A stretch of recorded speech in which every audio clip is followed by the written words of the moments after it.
fight night is going to be awesome.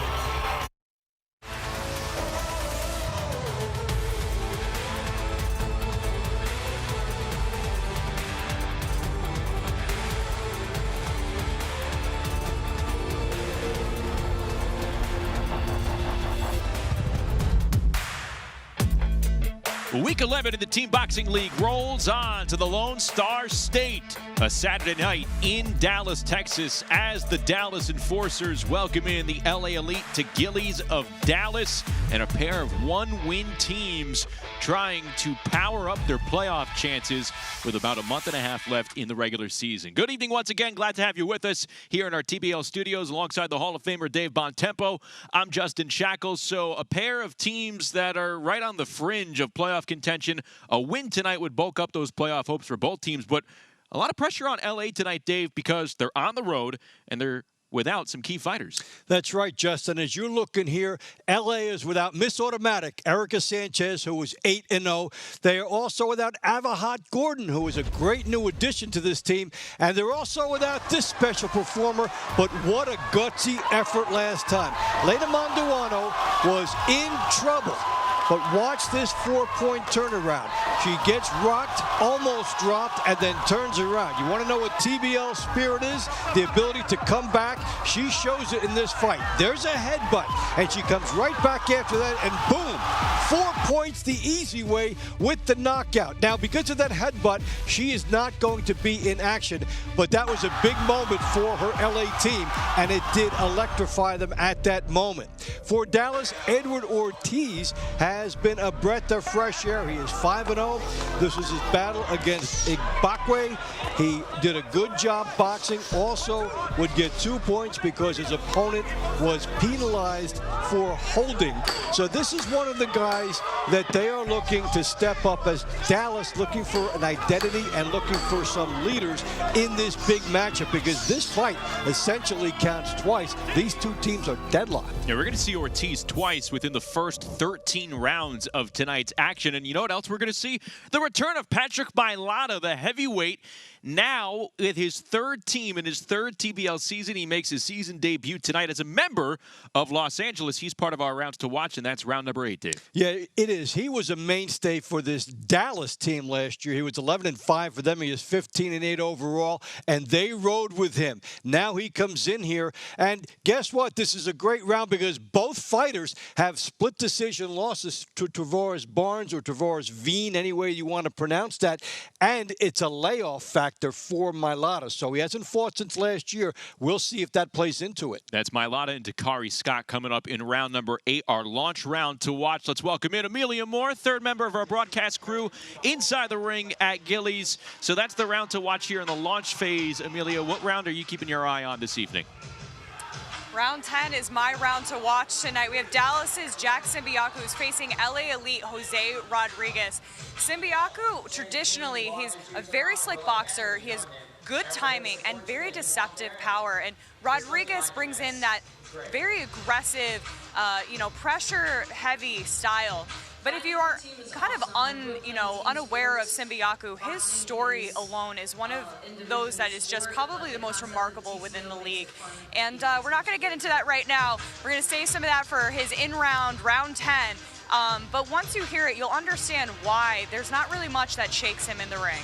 I love to hear that, Amelia. Yeah, he's a single-round fighter in tonight's action as Dallas tries to pick up win number 2 on the season. We'll take our first break. When we come back, we'll meet the fighters from both teams. Then we'll get right into the launch rounds. Dallas and LA right on the playoff bubble, trying to boost their hopes. It all starts next.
Team Boxing League is brought to you by Balance of Nature. In boxing, consistency beats intensity.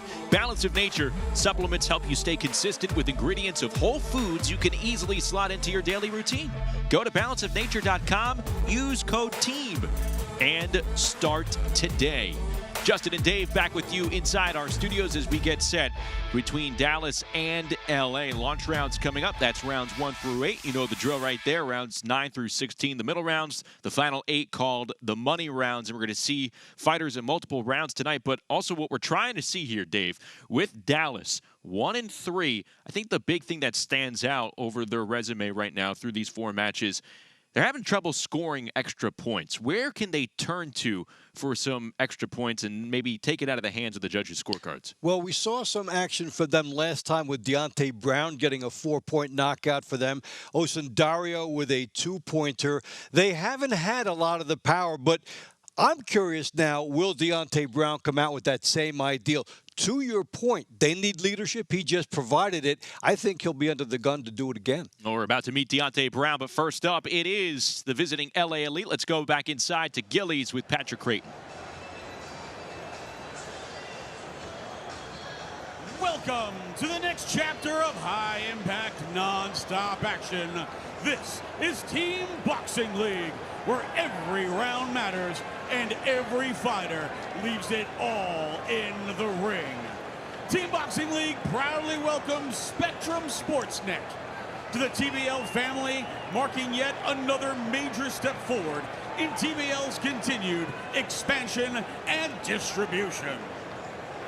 Each moment of TBL season action airs live on MSG Networks and Envoy TV, with Spanish language coverage on Estrella TV.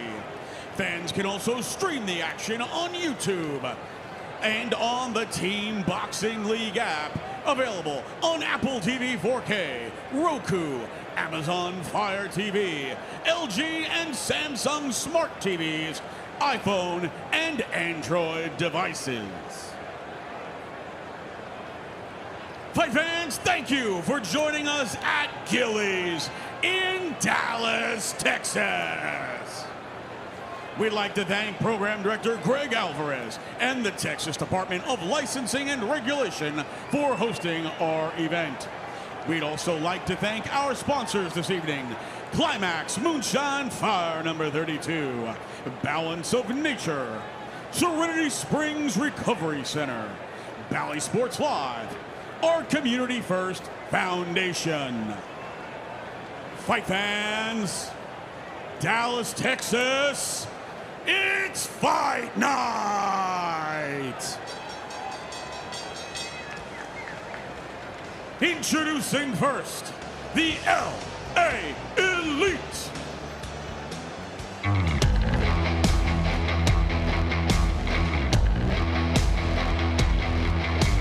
The LA Elite coming in under the guidance of head coach Manny Robles at 1-2.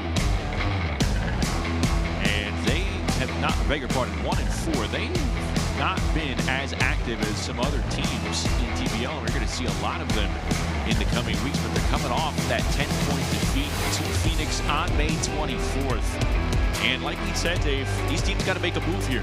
And they're 7-8 in the standings right now. So as of right now, they would be a playoff team. But tiebreakers, the first tiebreaker is head-to-head. So a victory here will be very beneficial in that tie-breaking scenario in just about a month.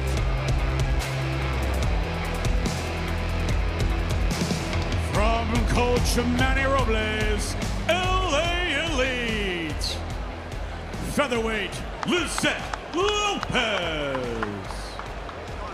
Texas Golden Gloves champion, featherweight Sean Gusto Brewer, lightweight Diego the Ghost Dominguez, welterweight Osvaldo Ozzy Lopez,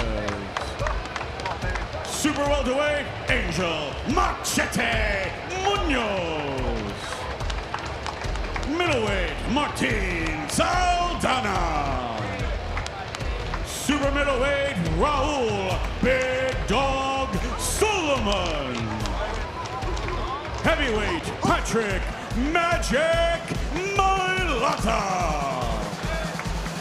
Lightweight Pablo Rodriguez. Super lightweight Erica Pantera Farias. Welterweight Jose El Centella Cholet. Light heavyweight Angel the Kid Lozano. Cruiserweight Juan Chucho Higuera. Heavyweight Jonathan Rice.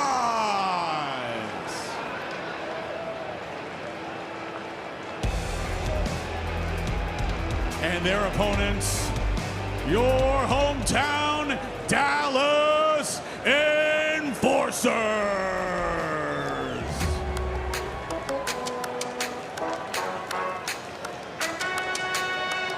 Well, back in their home venue of Gillies of Dallas, trying to snap a two-match losing streak. 1-3 are the Dallas Enforcers under head coach Tony Mack. And again, the focus could be identifying some key fighters that can pick up some extra points against this LA squad that is understaffed on the road. Yeah, you want to get that. They also had they were snake bit. The matchup with Houston and went right down to the final event, and then they lost. So this is a team that, but we're also seeing in this league, a lot of teams get reborn, especially in the middle of the pack. We've seen Boston, we've seen Phoenix. We just recently saw New York. You've had some time away, and then you see the coaching Texas in between. super middleweight champion Tony T-Mac Max, Dallas Enforcers. Former national champion and Marine veteran featherweight Montserrat Carmona. Featherweight Randy Wreck Kennedy. Lightweight Malik Mular. Welterweight Jesus Sabroso Vasquez Jr. Super middleweight Mauricio FDO Bad News King. Middleweight Ray Alif Ali Talib Jr. Super middleweight Eddie the Hunter Ortiz. Heavyweight Dakari Mac Truck Scott. Four-time national champion, lightweight Jack the Demon Sambiaku. Four-time state Golden Gloves champion, multi-time national champion, and Olympic trialist, super lightweight Brianna Carrera. Welterweight Deontay the Gold Brown. Former three-time Golden Gloves champion and Team USA member, light heavyweight Abimbola Spence Oshundero. Cruiserweight Verdon No Love Weber. Heavyweight Andres Mayhem Montoya.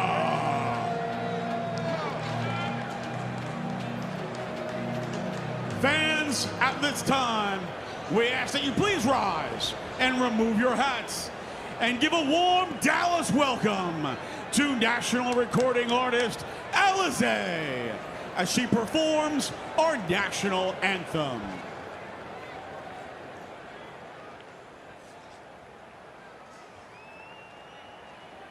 Oh, say, can you see by the dawn's early light what so proudly we held at the twilight's last gleaming, whose broad stripes and bright stars through the perilous fight, o'er the ramparts we watched were so gallantly streaming, and the rocket's red glare, the bombs bursting in air, gave proof through the night that our flag was still there. Oh, say does that star-spangled banner yet wave?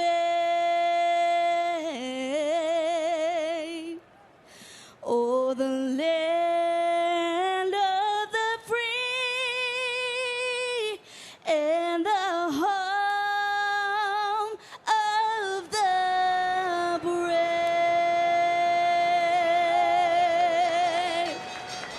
Thank you. Put your hands together for Alizé.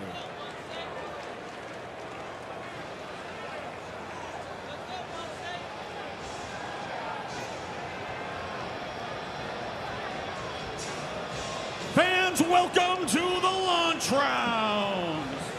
Round one is in the featherweight division. In the blue corner, for the LA Elite, Lizette Lopez. And in the red corner, for the Dallas Enforcers, former national champion and Marine veteran, Montserrat Carmona.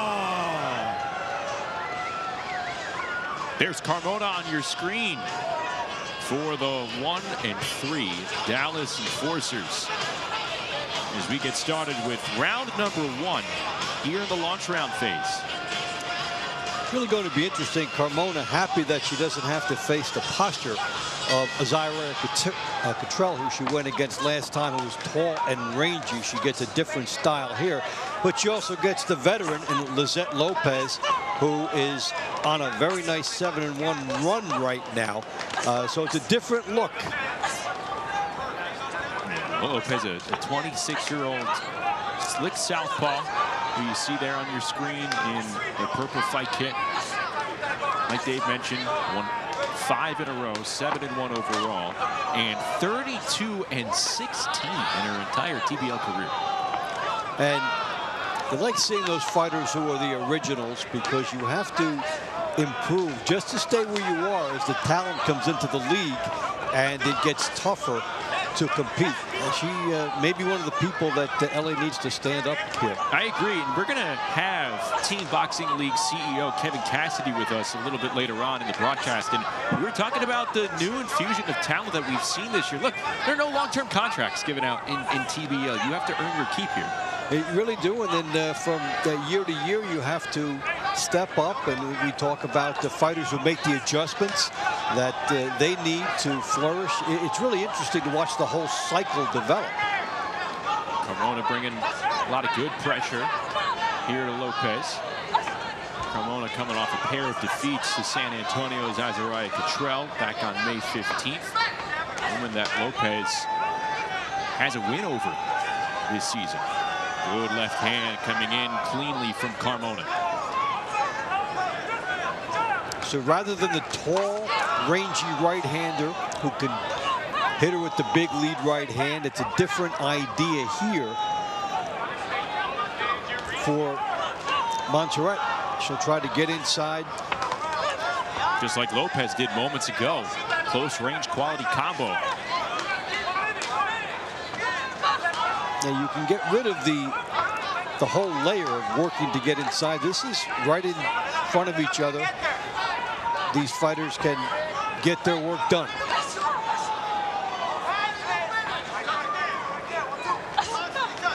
About 40 seconds to go. Left hand straight shot coming in from Lizette Lopez. And now she winds up with another left hand, catching Carmona off balance.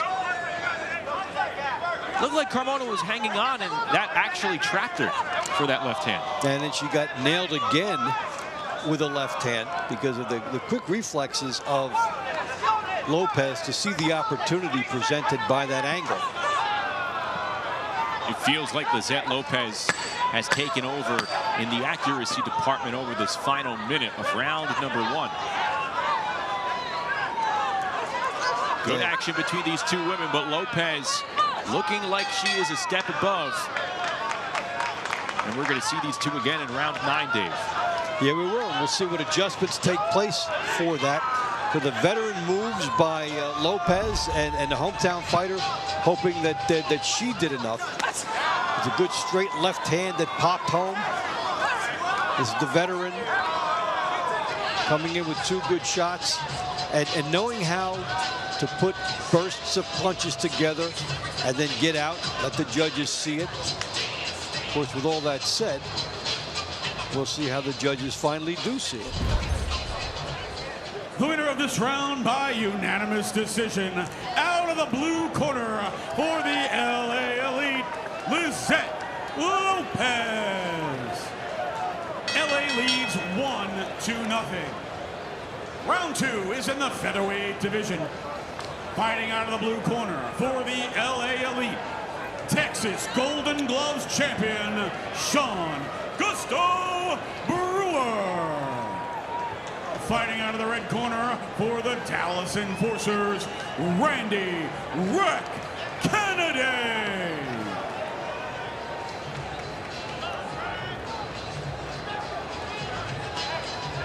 Randy Kennedy, full name Randall. 23-year-old out of St. Louis, fighting here for the Dallas Enforcers. Went 2-0 in his return to Team Boxing League action back on May 15th.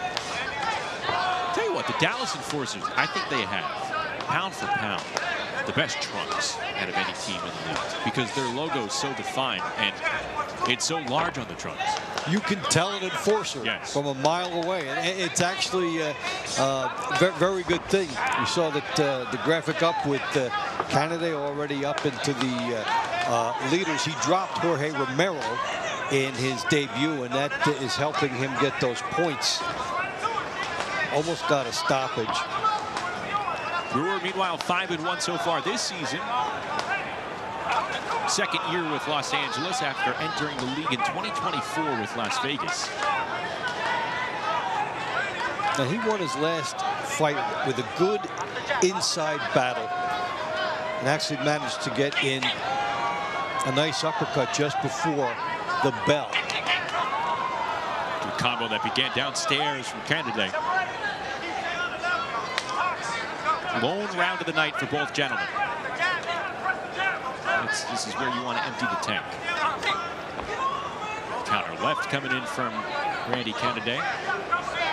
And he is looked at as a defensive boxer with a lot of counter-punching ability.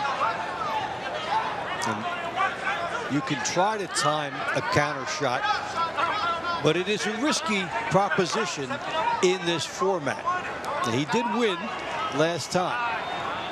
It's you have to be so much more accurate if you decide to be a counter puncher. That is your risk-reward thing there.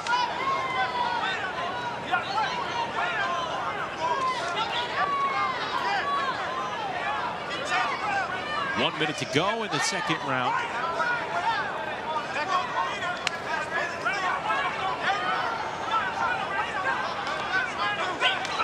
Now Kennedy timing the movement inside very nicely over the last 25 seconds or so. Saw the low left hand of Brewer, but didn't just leap in with a right hand. He stepped in and then threw a 2-punch combination, and that's the reason it connected for him. Done that move multiple times. Yeah, when you see the opponent with a low guard, you can be anxious and want to leap in and throw a shot. You might not be close enough, but he paid a little bit more attention to working for it, and then he was rewarded. Just missed with the left hook moments ago.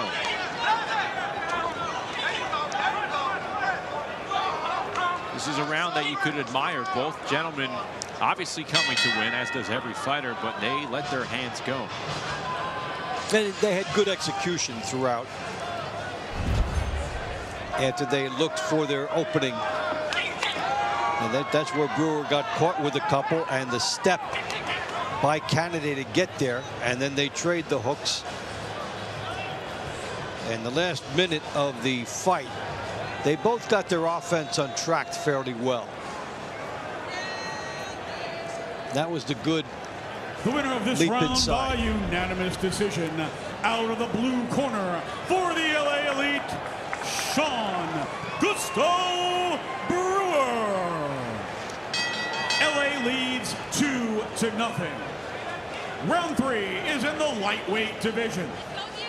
In the blue corner for the LA Elite, Diego the Ghost Dominguez.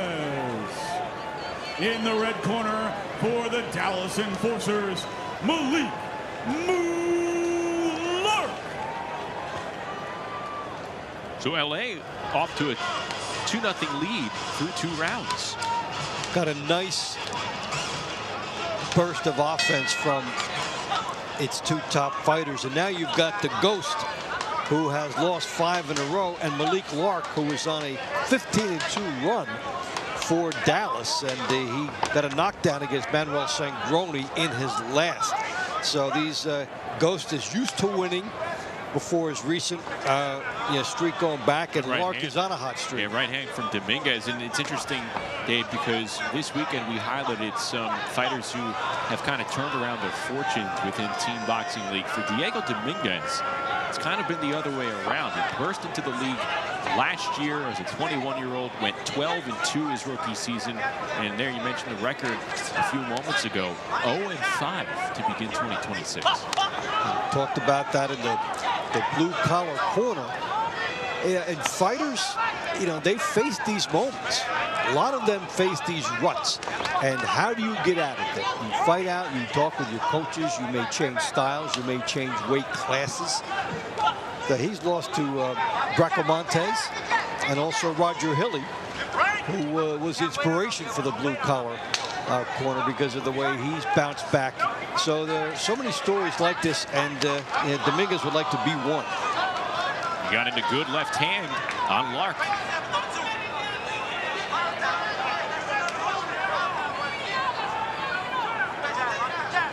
Malik Lark in his 4th season, but just 23 years of age.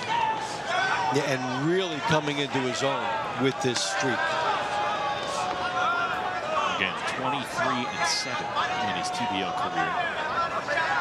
Winner of 4 straight rounds. Nice counter left hook from Lark. Caught Dominguez on the way in. But Dominguez is going in for the privilege of throwing the left hook to the body, which he has landed a few times. Willing to pay the price. And again, he's willing to gamble to try and get what he wants. So get off first. He's trying to get inside the jab and then work the left hand first. Good double jab here by Dominguez. Dominguez carries that 135-pound frame. Muscular physique. Looks like the bigger fighter side to side with Clark. That was a nice 5-punch deal from Dominguez. The 2 jabs and then a second spurt right behind that, breaking a pattern. He had thrown a couple, backed off. You can time that, and then he went in for a second rush. Good exchanges between these two.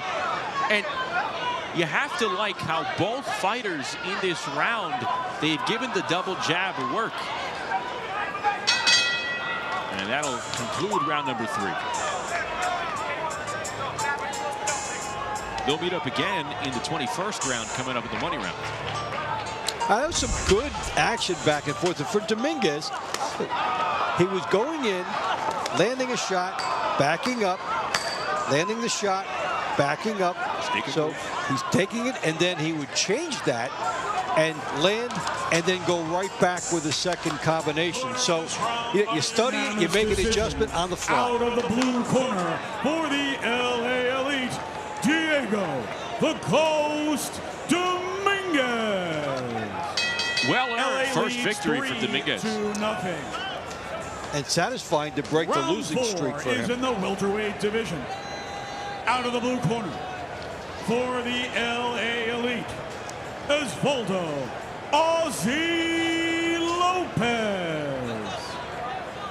In the red corner, for the Dallas Enforcers, Jesus Sabroso Vasquez Jr.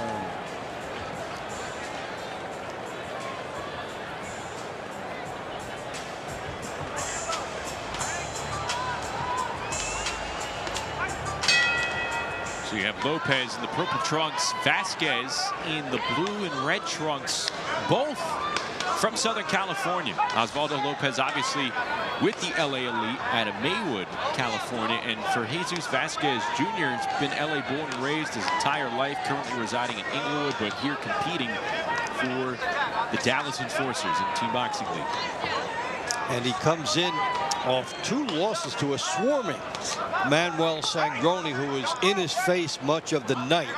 So you may see a different type of a matchup here with Lopez, whose last win came against Charles Garner back in early April.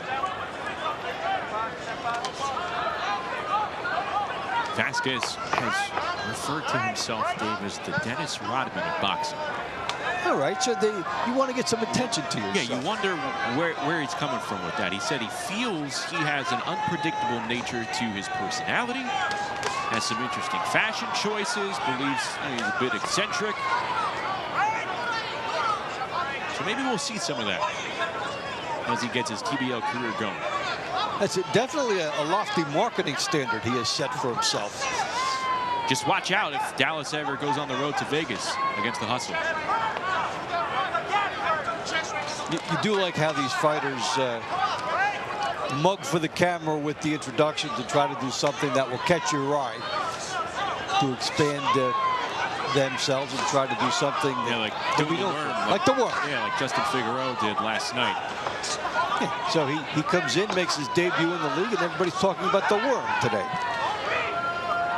New York City with a terrific come-from-behind win last night over San Antonio. They started the night down 5-0, and they end up winning by 9 points. Had a double-digit lead for the second half of the entire event. It's one of the biggest turnarounds I've ever seen in this league. Left hand, and the right follows, and a good exchange. How about Lopez staying on his feet and battling right back? It looked like he was going to go down. Yeah, he just saved the point. Got nailed, but saved a point. And now Lopez a bit wide-eyed as there are 30 seconds left in the round. Certainly had his bell rung, but he ate it well, and he's continuing to bring the fight right to the doorstep of Jesus Vasquez. And I wonder, Dave, Vasquez maybe caught off guard a little bit, thinking that perhaps the punch combo that he did land, he thought maybe Lopez was going to take a tumble. Didn't happen. Yeah, and then he has to react and say, okay, I didn't get that point. Now I have to get myself back to that spot in the fight. Wow. That's some excitement over the last 45 seconds or so. And credit Osvaldo Lopez for staying on his feet. Well, knockdowns are exciting, and knockdowns avoided also exciting here, as walks into a shot. And just when you think that he's going to go down, he will stay on his feet. Looked like he slipped a little as well, and almost with that glove inches away. If that glove had touched the canvas, it's a knockdown.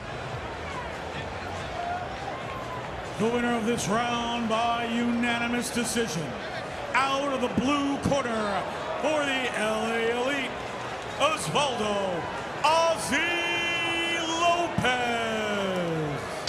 Osvaldo Lopez keeps his glove off the mat, avoids a knockdown, ends up taking round number 4. And we're through 4 rounds here in the lunch round phase. LA on the road, up 4-0.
LA up 4-0 over Dallas through the first 4 rounds. Time for round number 5. Here's Patrick Creighton. Round 5 is in the super welterweight division. Fighting out of the blue corner for the LA Elite, Angel Machete Munoz. In the red corner for the Dallas Enforcers, Mauricio FDO Bad News King.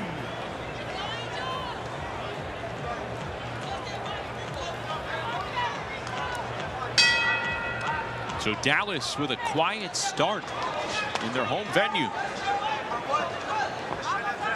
And you credit these fans in Texas. They do a great job packing the house.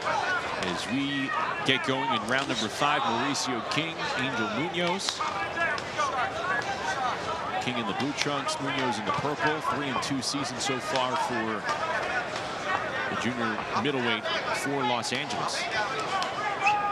And Mauricio King broke a 6-fight losing streak in his last, the second one out against Joseph Womeski. So, you know, comes in with some momentum and confidence, and you try to parlay that going forward.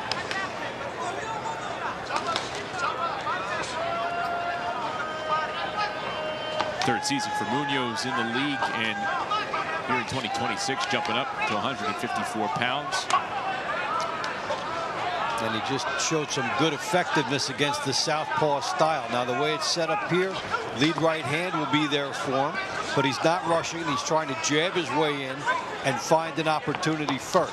He's been first, Dave. Yeah, he's been first, and then when he leaped that moment, tried right for the lead right hand, he got caught. You know, it's going at fast speed, so it's very easy to see that lead right hand and just jump at it. But if it's not set up just right, you get caught.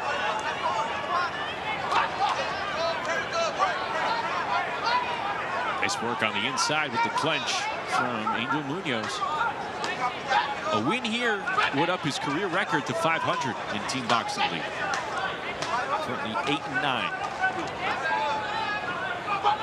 He's done a good job being first. The punches have been snappier from Munoz. A little over a minute to go in the 5th. Oh, the nice right back. hand. Right hand putting King in the corner. Gets out of it, goes back to the center. And Angel Munoz, calm and collected, just doing some work. Right hook rattles King along the ropes. They may have saved him. And with 40 seconds to go, he has King off balance, searching for anything to hold on to, and Munoz says, get out of the way. Unfortunately, he cost himself about 10 seconds there because the clock continues to run in the middle of his offense. He was so anxious to get that knockdown. The throwdown cost him time. Oh, the legs wobbly for King, and he goes down. Ropes can't save him that time. That's a knockdown for Munoz. And he looked like he was on unsteady legs, Dave. Yeah, so he's got one extra point. Does LA right now. Oh, and a big right hand. Can he beat the bell and get another knockdown? No, he cannot. But well, Munoz felt like he was on the verge.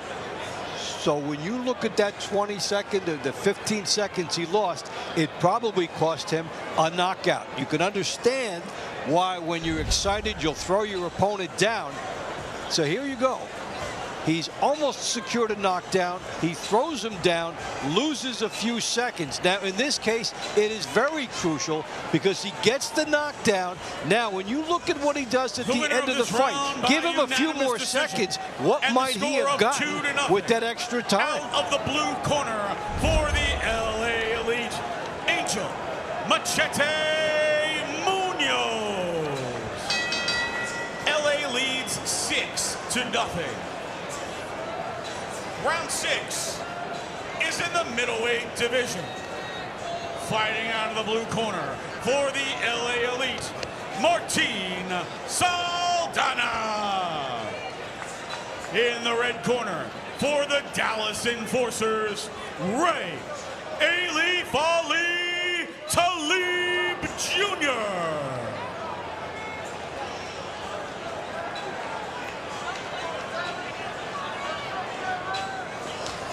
So pass the baton to Martin Saldana here. 6-0.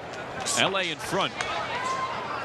And with LA currently in the driver's seat, prior fighter for Dallas who competed in round 2, Randy Canaday, he's standing by with Amelia.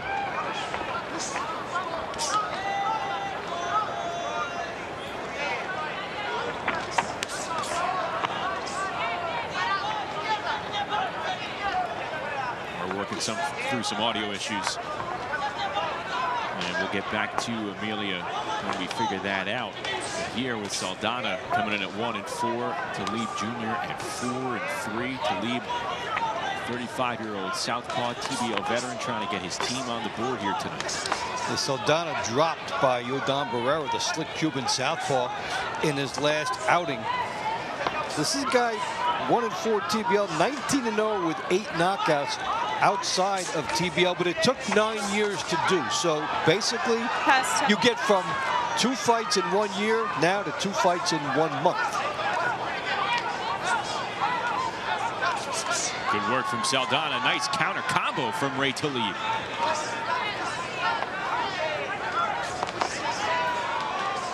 Both fighters leaving themselves open.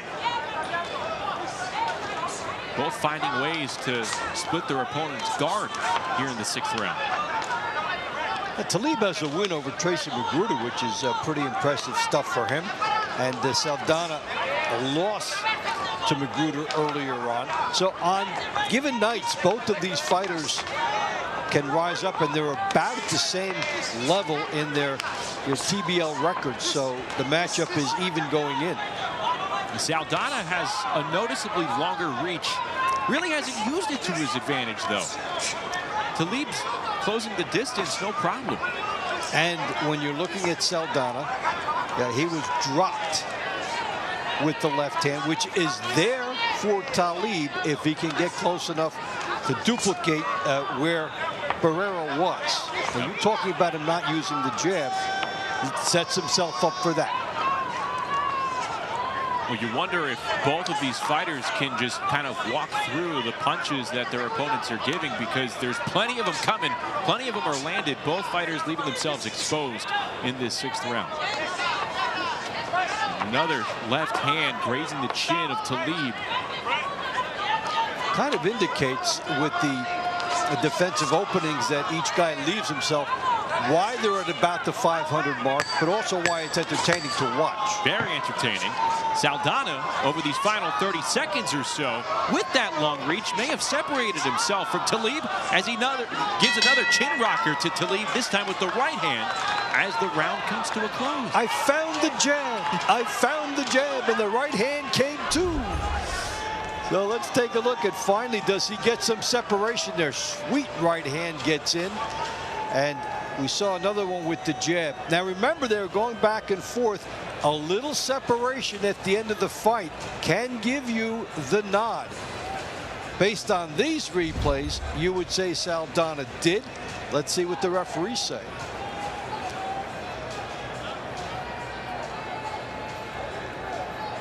The winner of this round by unanimous decision and the score of 1-0 out of the blue corner for the LA Elite, Martin Saldana. LA leads 7-0.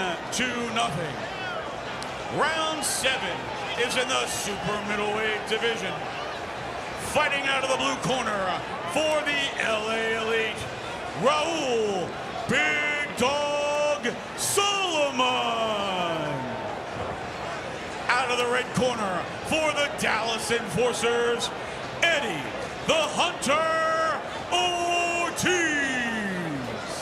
All right, Dave, this is a big moment early on for Dallas in this head-to-head event. Round 7. LA's working on a shutout in the launch rounds, up 7-0. And you have an experienced Raul Solomon in the ring against the upstart Edward Ortiz in Team Boxing League. 5-0 to begin his TBL career. And Solomon's his most experienced TBL opponent to date.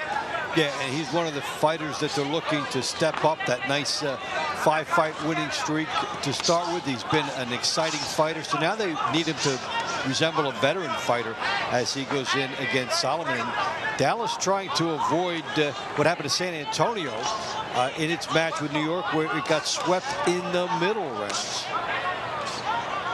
Both fighters busy in the first 45 seconds of this round.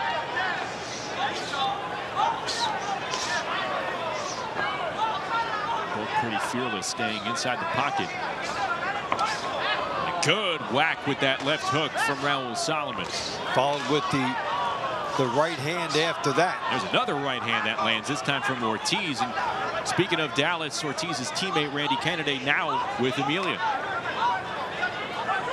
Kennedy, now we're back on the mic again.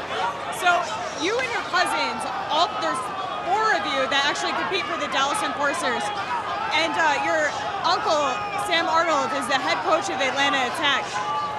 When he left and he was the assistant coach here, what kept you guys here with the Enforcers?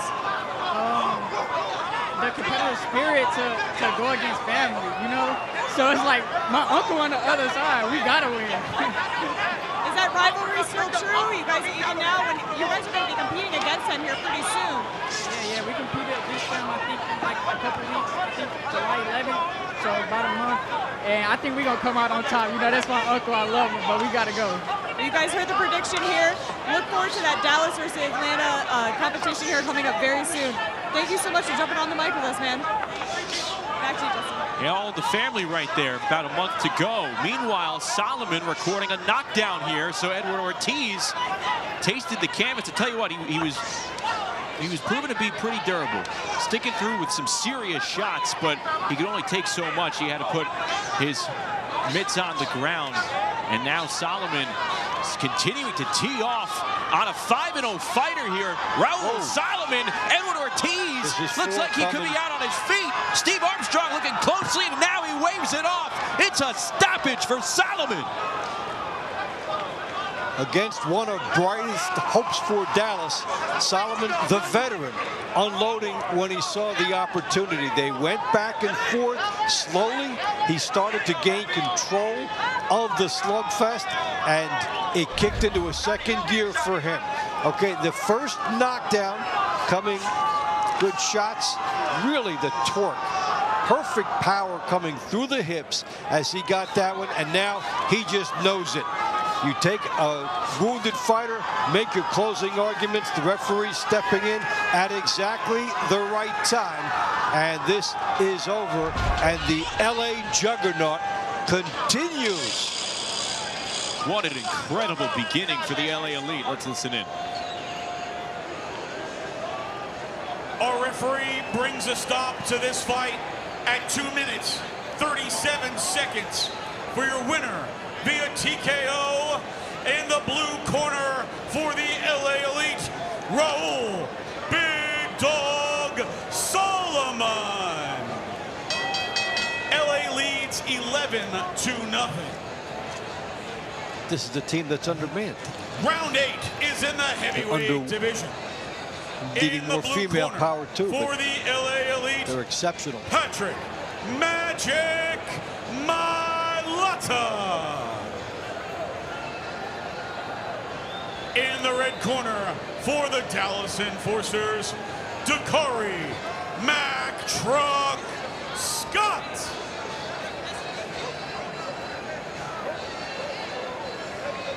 Well, fighters have yet to enter the ring, and as you can see on the far side of the ring, the ropes look a little limp, so they need to tighten up the ropes in the ring especially before we get some heavyweights inside. If you were ever going to pick a weight class to do it before, that would be the one. We were starting to say how exceptional this run is for Los Angeles.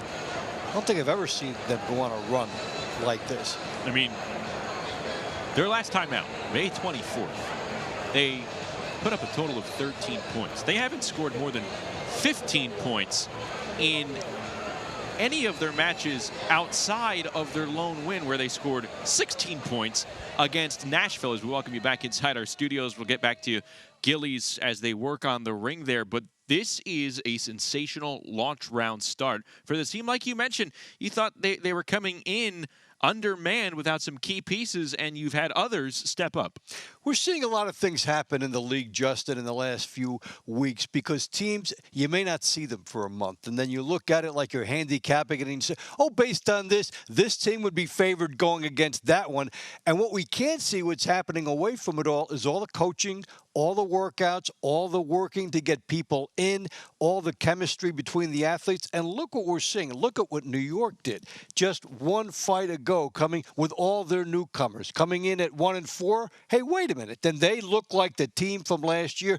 It's showing there is a lot of coaching going on between these matches, and there's a lot of improvement, and then it shows during the match. So if you're just joining us, LA right now in the launch round phase, working on a shutout. They're one round away from pitching that shutout, but they're doing it with extra points. The big highlight coming from Raul Solomon, who stopped Edward Ortiz Jr., who came into tonight at 5-0, knocked him down once, then got the stoppage. This is a fighter that has been a mainstay for LA.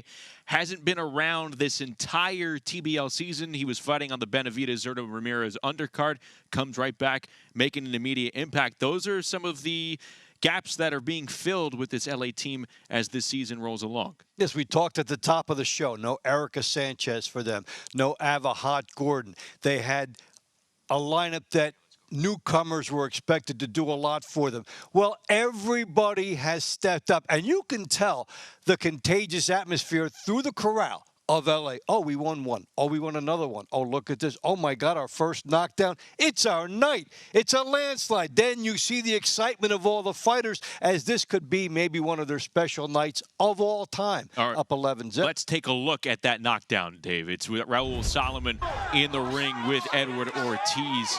And again, Ortiz already knocked down earlier in the round. And he was just teeing off at this point. Solomon knew the end was near, does exactly what you want to do. Keep your foot on the gas. Leave it to the referee, right? But you step back, but you don't take yourself out of punching range. And at that point, he kept himself level, even came from the side. He squared up a little bit, and then he got the work done. The veteran fighters know how to close, and that was a veteran move. So it's 4 points for a stoppage or a TKO, and that's exactly what LA picks up right there. They're up 11-0. We go to the 8th round as the ring is ready, and so are the heavyweights. Let's go back inside. In the blue corner for the LA Elite, Patrick Magic Mailata. In the red corner for the Dallas Enforcers, Dakari Mac Truck Scott.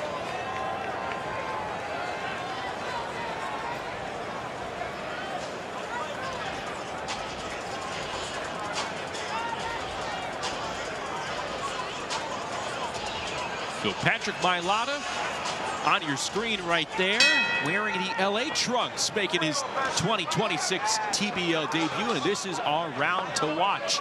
And in many ways, Dave, Dakari Scott took Patrick Mailata's spot. Yes, he did. So you've got that undercurrent. You've got the idea that Mailata hasn't fought a little bit more than a year. So how does he look? How's he been working? What will this first round look like for him? Then there's the emotion, what he's seeing his team do. And yet, these guys are even when you look at the matchup against Tavares Barnes. They both lost splits to him. Patrick Mailata in his 3rd TBL season, now with his 3rd team, broke into the league with Las Vegas, spent all of 2025 with Dallas. Now with Los Angeles as they try and find some consistency at heavyweight. A 17-8 career fighter in TBL. Now, we saw Joey DeVaco fight for them 1 week. Actually got a big win in their lone triumph this year. Then he went back to Philadelphia. So this is a revolving door audition for hopefully the playoffs for LA. A lot of big 6'4" Samoan who resides in Las Vegas. Close range uppercut landed by Scott, snapped Mailata's head back. As we take a closer look at the 31-year-old. As he moves back into the team he was with last year. Let's see which fighter decides to use the outside first and go with the jab. Now, Mailata trying to push off and find some room. He's the first fighter to go with the jab, but he turns his back. Around. You never want to do that. And now he gets himself positioned where Scott's shoulders turn back to him. I was about to say, Dave, it would probably behoove Scott to keep it at close range, not allow Mailata to tee off with that long reach. But here comes Mailata blitzing to carry Scott along the ropes. Yeah, he used the jab a little bit and then abandoned it. And now he gets back to it. On the outside, he can make it a better night for himself if he can stay out there. Scott looking to counter, and some good clubbing shots here by Mailata, and that right hand got in. Another right hand lands from Scott, and a good combo on the counter from Mailata. 30 seconds to go. Mailata again, a 6'4" southpaw going up against Scott, who's 5'10", nicknamed Mack Truck. We have seen the best of Scott at times. Again, he hung tough with Trevor's Fiend. This is just his 4th TBL round. Yeah, and based on that and the fact that he did not have the layoff that leveled off this matchup in terms of competitiveness, on paper, this may have been the most even fight going in. And we'll see how the judges take it on the other side. And it was a fun heavyweight round to watch. Yeah, on the inside, here's Mailata. That left hook that seemed like it came all the way from LA. Then he pushed him back and then turns his back inexplicably and gets nailed. And this was Scott's best opportunity, but then he gets caught along the ropes and he is smothered. The opportunity is lost. A really awkward sequence in this round. The winner of this round via split decision, and the score of 1-0 out of the red corner for the Dallas Enforcers, Dakari Mack Truck Scott. So Scott helps his team avoid being shut out. 11-1 for LA after an exemplary and stellar set of launch rounds. What's coming up in the Team Boxing League? Justin Shackle gives us a look. Thanks so much, Dave. Still more to come as the Enforcers and Elite continue their battle tonight. And tomorrow, the 24 rounds of nonstop action continues in Atlanta. Rayco Santana and the Phoenix Fury will play host to Zay Farr and the Houston Hitmen at 7 Eastern. Then it's on to Week 12 in Team Boxing League. Friday, June 12th, Nashville will take on Ariel Davis and the Atlanta Attack. On Saturday, it's a 3rd rematch between the Boston Butchers and the Philadelphia Smoke. Then to cap off the weekend, the New York City Attitude travels south to take on Yosdiel Napolis and the Miami Assassins. All the action can be seen right here next weekend on TBL, Team Boxing League.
Nighttime falling on a Saturday night in Dallas. The launch rounds in the books. Middle rounds coming up as we welcome you back inside our TBL studios. Justin Shackle, Dave Bontempo, and the CEO of Team Boxing League, Kevin Cassidy, kind enough to spend some time with us between the launch and the middle rounds. And Kevin, I tell you what, a lot of folks are probably tuning in on a brand new platform because week to week it feels like the footprint for TBL is expanding as the season goes along, no? Yes. So thank you. So the footprint is, we're trying to make sure we are getting it out there ubiquitously around the country. We're making a lot of new deals with sports networks. So just recently we've added Spectrum LA, as you guys know, and we have 3 or 4 more that are coming online shortly. We'll be announcing in the next few days. So we expect that next year we will have a much larger footprint. So we're trying to get distribution out there across the United States because we believe the product is phenomenal. And the more eyes that see it, the more fans we garner, and that's the main idea.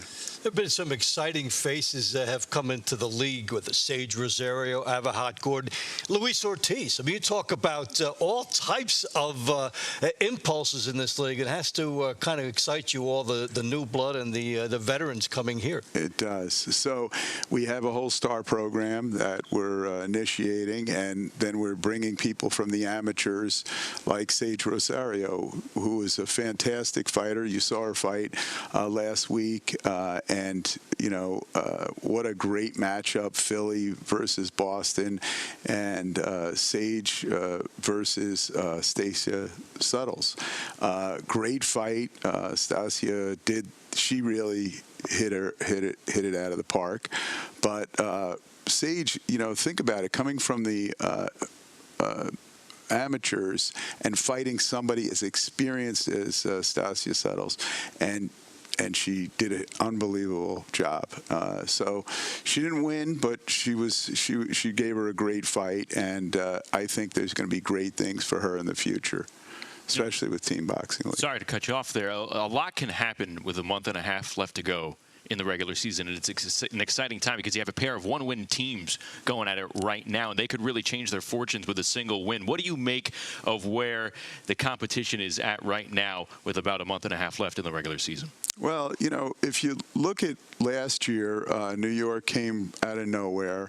I think, you know, based on the fight I saw last night, that New York has a good shot at coming back. They've added 1 or 2 key fighters, and they really gave San Antonio a run for the money last night. And some fresh faces bringing some renewed energy to the second half of the regular season here. Kevin Cassidy joining us as we get set for the middle rounds over at Gilley's in Dallas. Let's go back inside Gilley's with Patrick Creighton. Fans, we have a scoring correction for round 8.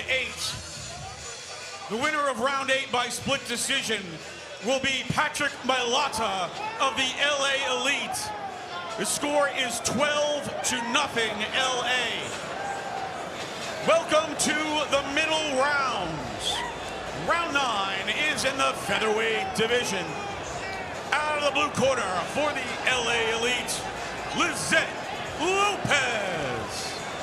Out of the red corner for the Dallas Enforcers, former national champion and Marine veteran Montserrat Carmona.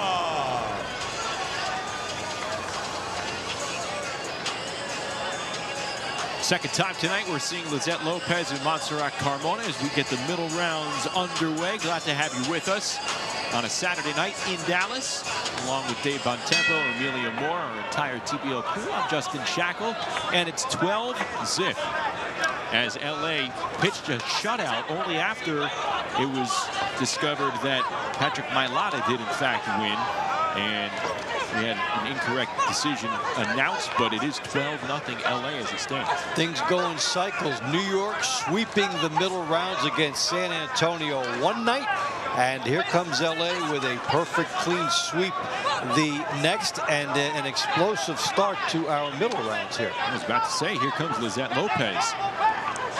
Picked up a unanimous decision win over Carmona in round number 1.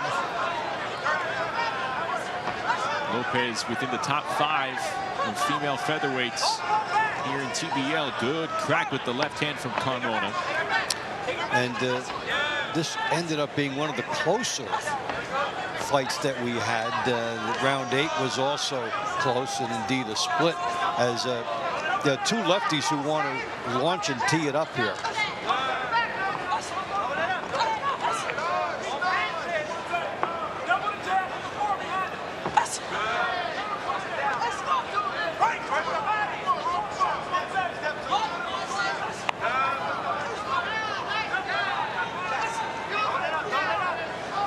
Good jab getting in from Lizette Lopez. And she's trying to time off the right hands coming from Carmona. Says that right hand staying busy. A little over a minute to go in the 9th round. And Lopez teeing off with rights and lefts. Yeah, that right hand, we talked about her timing that, and she scored over that with a strong left hand of her own and staggered her opponent. Still punching through and landing after some of the combos from Carmona, and now she's befuddled Montserrat. They work back to the middle of the ring. Oh, a big left hand that swoops in from Lopez. As she was taking a subtle, effective step to her right, she brought that left hand with her. It was sneaky, and it was effective. And she throws another one. That is a pronounced left hand over the final 60 seconds of this 9th round for Lizette Lopez.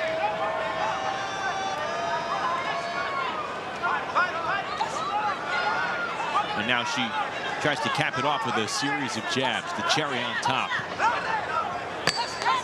A sound round of boxing from LA's Lizette Lopez, doing her job, gets in another left for good measure. And she's also done a great job with the adjustments in this round. First round was closer than this one, and here she found her distance. And talk about how she drags that left hand, brought it with her. Shows you one look, comes inside, and then will bring the big left hand. See the subtle move to the right. You think she's going there, and she drags that left hand back with speed and power. That is a real veteran move, and it's sneaky. The winner of this round by unanimous decision, and the score of 1-0 out of the blue corner for the LA Elite, Lizette Lopez. LA leads 13-0. Round 10 is in the lightweight division. In the blue corner for the LA Elite, Pablo Rodriguez. In the red corner for the Dallas Enforcers, 4-time national champion, Jack the Demon Sambiaku.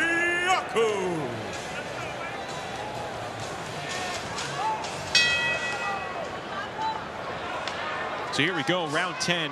Sambiaku, Jose Rodriguez, a 13-0 lead for Los Angeles. And this is the lone round of the night for Jack Sambiaku, who's one of the more polished fighters for this Dallas squad. So if they're going to get on the board here, Sambiaku seems like a likely candidate, right, Amelia?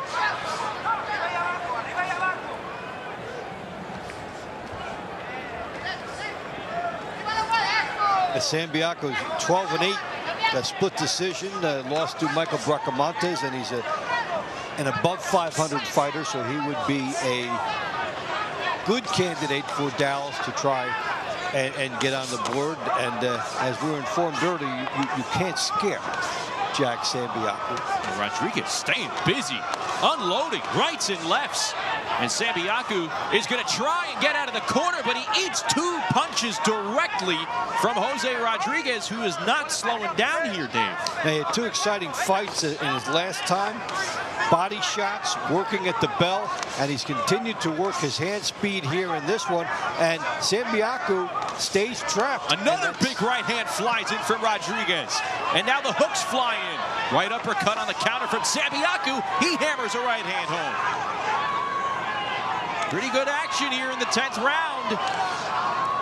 But I tell you what, Rodriguez continues to come forward, Dave. Yeah, he does. He's got the distance perfect with the jab coming in and then the hand speed. He's got opportunity here with Sambiaku trapped. This is not where Sambiaku would have drawn it up, but now he's trying to fight off of there, and he's changed his strategy to try and be offensive-minded off the ropes. And blood flowing under the left eye from Jose Rodriguez. I wonder if that came from a singular punch from Sambiaku.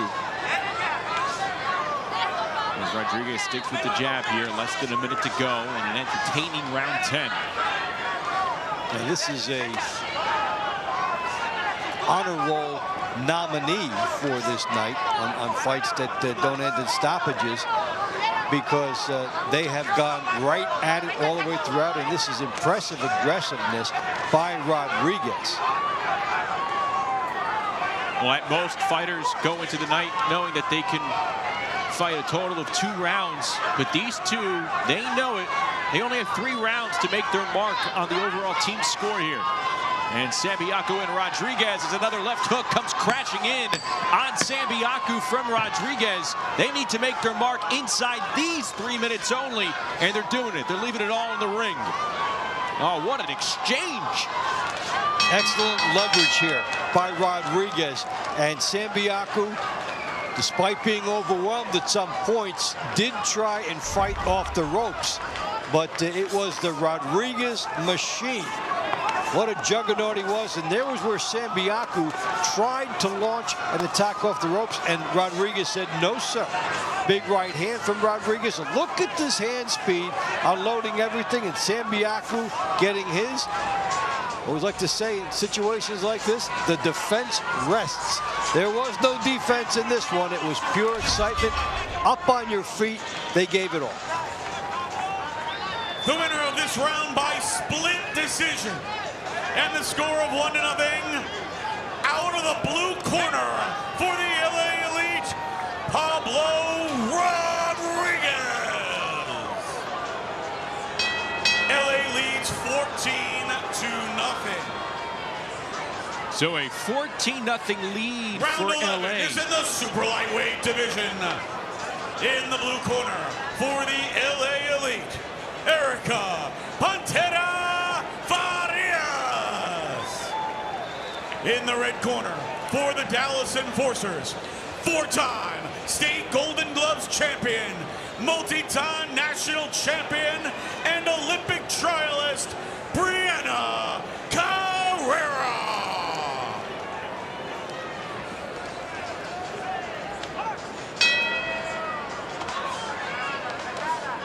So round 11 here, Dave, and I'll tell you what, round 10 might be candidate for round of the year.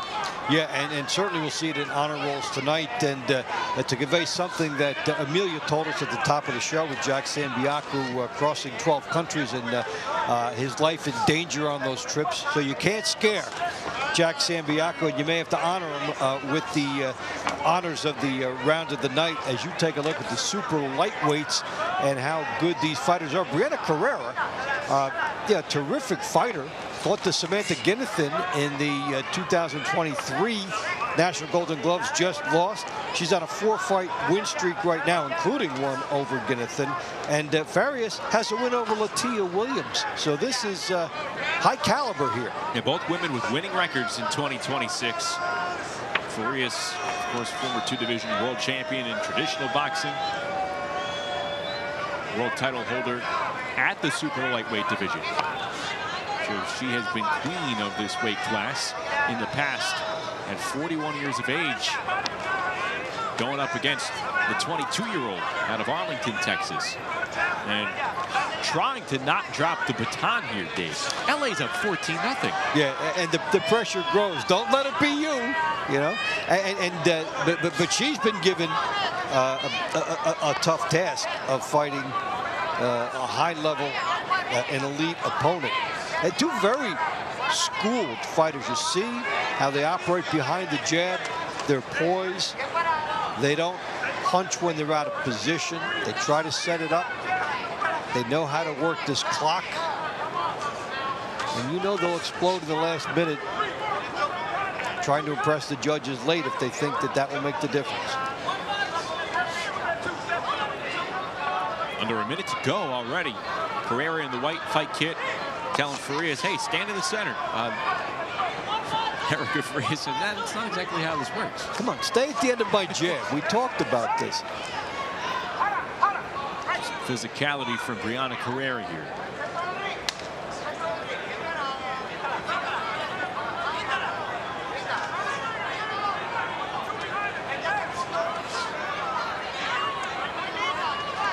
Carrera just out of the reach of a lot of those punches from Farias. And Farias has to do a little extra work to get inside the jab. So she has a couple choices. She can bob and weave and take the risk, cover up to get inside punching range. But if you don't, you have to do your work from outside, and it's hard to impress the judges from that spot. But both fighters have had some real good moments here. This is the first of 2 rounds between these 2 women tonight. They'll meet up again in round 17, so the kickoff to the money rounds. And as it stands right now, it might be a laugher at that point. A 14-0 lead as it stands. And we'll see who gets their hand raised here.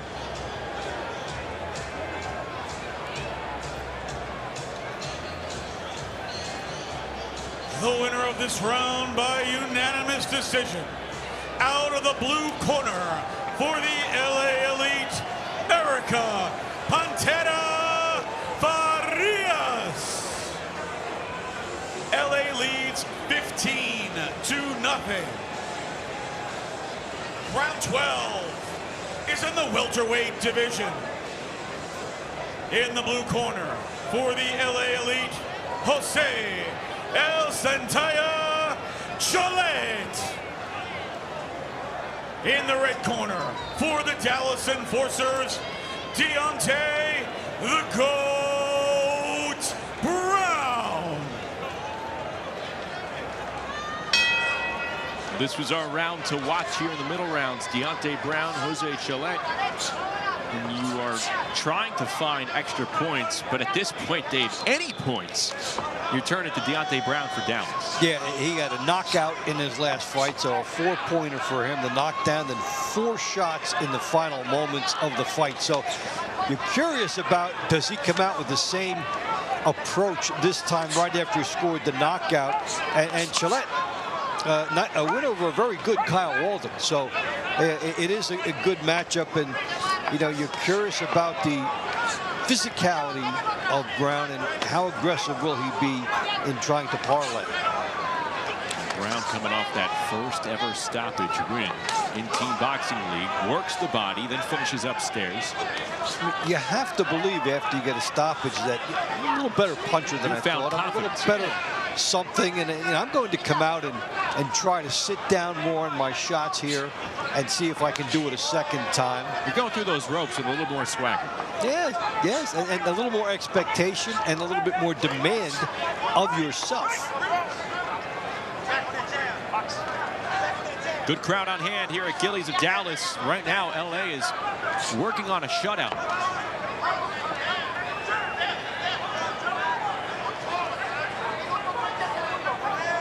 It would be something if after 12 rounds we would be halfway through and LA would have won half the rounds. When do you start talking about it, right? When do you start talking about the no-no? Yeah. Long way to go. We've never had one, but nonetheless, I don't think we've ever had this either. So this is really quite a remarkable run. And you know, but you're the fighter, you're Deontay Brown for Dallas. You throw that out of your head. You're trying to win your own individual battles. And like we said, round to watch, this is very highly competitive. Gillette feels like the fighter who has found his range best in the 12th round, but Brown has landed a few quality combos. Yeah, and Gillette has actually made Brown switch over to a southpaw style. He didn't have that before. So it might open up the straight left hand down the chute for him.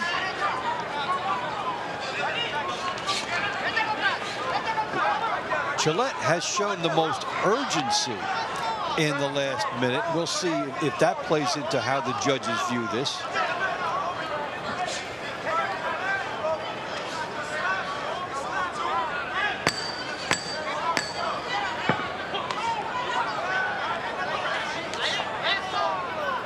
Seconds winding down. I think Gillette won the battle of the geography. Let's see how the judges look at it. Will they reward the ring general here? Take a look at some of the moments from that round.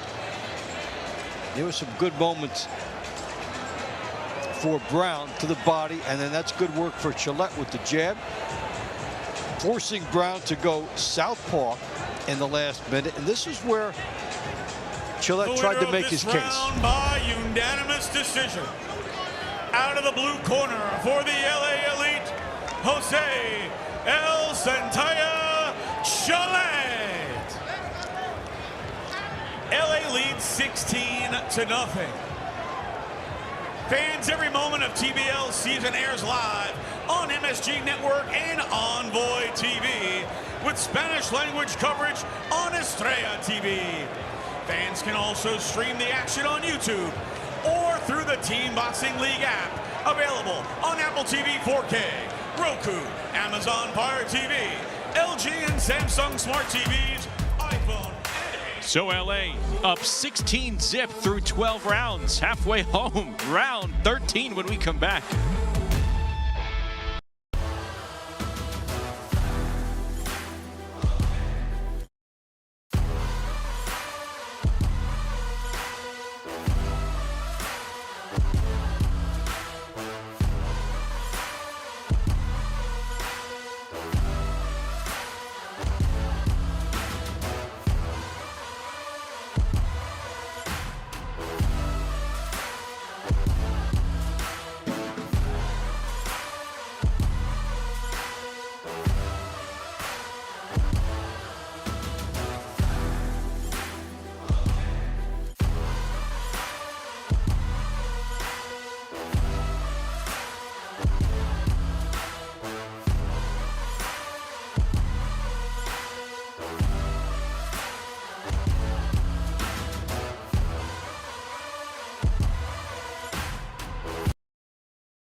Los Angeles trying to get a win on the road and at less than full strength. You'd never know it. They're in command. It's 16-0 as we go to the 13th round. Let's go back to Patrick Creighton.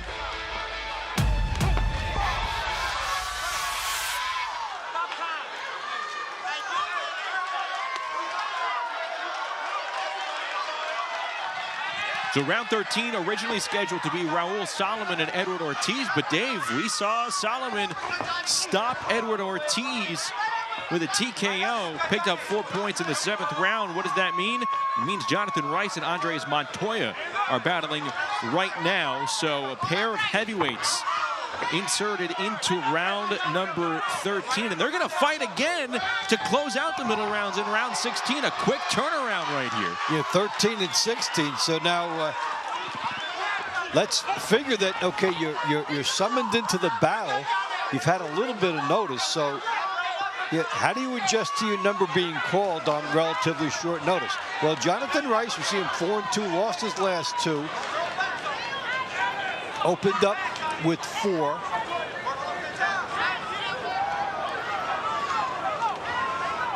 Montoya, meanwhile, making his return to TBL tonight. Comes in with a lead left. He competed in the inaugural season in 2023, went 1-5, and now he's back for his hometown team. Oh, and he goes down! Jonathan Rice sends Montoya to the canvas. A rude greeting upon your return. And I don't know if Montoya is steady on those legs, Dave.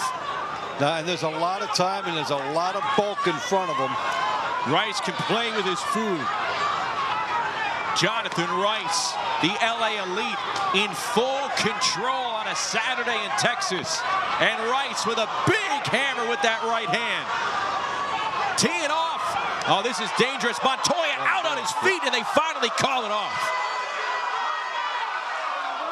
Jonathan Rice gets the stoppage. It is now 20-0 LA. Record-setting territory there. And this is Jonathan Rice also learning from something that happened his first fight this year. He had a fighter hurt and didn't realize it and go after it here. Left no doubt about it with the first knockdown. And there was way too much time for his opponent to have to fill up. And Jonathan Rice just with pile driver after pile driver. And it almost seemed like it was anticlimactic to him at the end as he delivers LA to the rarefied air 20-0. At 1 minute, 53 seconds for the winner via TKO out of the blue corner for the LA Elite, Jonathan Rice. LA leads 20-0. Round 14 is in the light heavyweight division. In the blue corner for the LA Elite, Angel, the Kid Lozano. In the red corner for the Dallas Enforcers, three-time Golden Gloves champion and Team USA member, Abimbola Space Oshundairo. Well, never before in the history of Team Boxing League has a team led 20-0. And LA is in full command as we go to round number 14. Angel Lozano, Abimbola Oshundairo going at it right here. We just saw Jonathan Rice make quick work of his heavyweight Andres Montoya. Let's go to Rice's fellow heavyweight Patrick Mailata, who's standing by with Amelia. Patrick, it is such a surprise and a happy surprise to see you back in the ring. Now you're with LA Elite. What kind of brought you back to the team? You know, I love this. This is my passion. You know, I promised myself and I promised my wife that I was going to take care of things outside of the ring, you know, but LA made an offer that I couldn't turn down. You know, I'm a family man first, so that's where my loyalties always lie. That's where my decisions always go. And so I know it's been over a year since you've been in the ring. It looked like you got touched with a shot, it woke you up, and then I just saw you just kind of come right back into the magic. Yeah, so that's a blow, a couple of cobwebs off, you know. It's been a little bit, but, you know, I'm right back here. You know what I mean? TBL has been my home for a minute. And, you know, they always put it on good shows, and I'm always here to show out. We are definitely looking forward to seeing you in the money rounds and doing your thing once again. I look forward to it. I love you guys. Love you to my family. Peace. Justin? Good to see Patrick Mailata back in the fold. Picked up his 18th career TBL win. And that kept the streak going, Dave, because originally it was announced a win for Dakari Scott.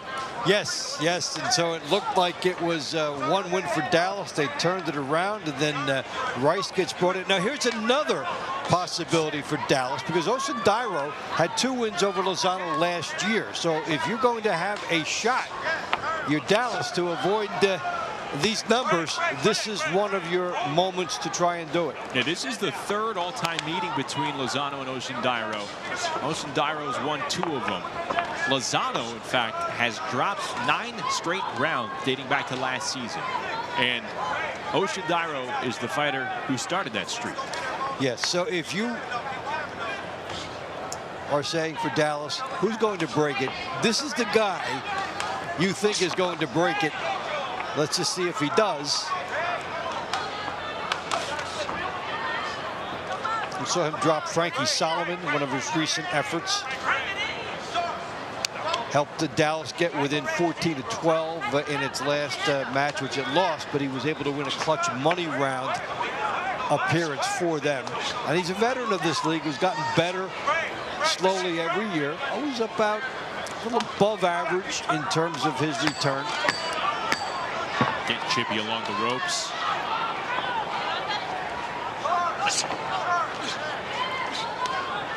It's interesting. There feels like there could be a desperation in a sense with a fighter like Lozano here. You don't want to be the one who drops the ball at this point. But you're seeing everybody win for about an hour, and then you come in and, you know, you have a chance, and they're all saying, hey, if you get this, we really have a chance to go further. So, yeah, this is one situation where for different reasons, both fighters are paying attention to the score as well as what's in front of them. Dallas has an excellent chance to get on the board because of his performance.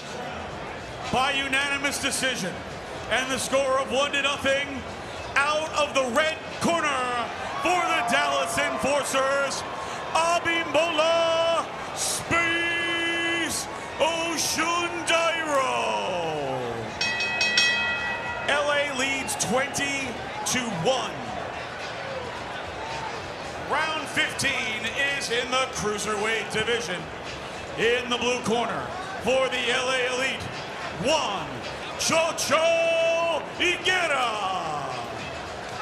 In the red corner for the Dallas Enforcers, Vernon No Love Weber. Vernon Weber on your screen making his TBL debut against the talented Juan Higuera. He's trying to find a different path of luck right now. He's dropped 5 straight rounds, 1-5 in 2026. And Dallas breaking the shutout. With the fighter that looked favored to win, so it wasn't a big surprise. He'd beaten Lozano last year, so Dallas, and they probably thought that point would be more meaningful to keep them in the match, but it's been quite a night for LA. And Weber 11-1 outside of TBL, but now going to try and see what he can do inside. He has a thick, muscular build. He stands at 6 feet, fairly undersized for cruiserweight, for heavyweight. But he embraces that underdog mentality, and there's some snap to those punches. An uppercut followed by a straight left. Higuera waves him off, but he can't wave off that right hook. Weber's finding some landing spots. Showing some good speed to get into the punching zone and then unloading. So you have to take the chance against the bigger fighter. The risk on the way in. Doesn't have to pay much to get in. The jab helps him, and then his good foot movement helps him get in there, and then he is headhunting upstairs. Right hook scraped across the face of Higuera moments ago.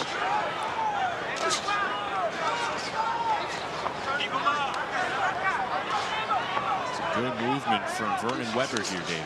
Yeah, after he did the good movement to come straight ahead and do his offense, you know, he could be realizing he did well, and the lateral movement is in his favor. Doesn't want to be trapped along the ropes. His best work has been as a counterpuncher shuffler, working to get inside. Higuera unloads a left hook to the body and a good 2-punch combo back upstairs. Dave, you mentioned it. Weber's been headhunting this entire round. He's been pretty accurate. Yeah, he's been able to get close enough and then get so much torque on these shots. And that's a big right hand that just missed. He gets everything. He gets a lot of mileage out of this, you know, being the smaller fighter. And look at the head movement, all the different ways he's willing to try and get inside. Now for Higuera, watching your opponent do that, there are opportunities to catch him on the way in, but he hasn't been able to do it. Got a right hook in after the clench.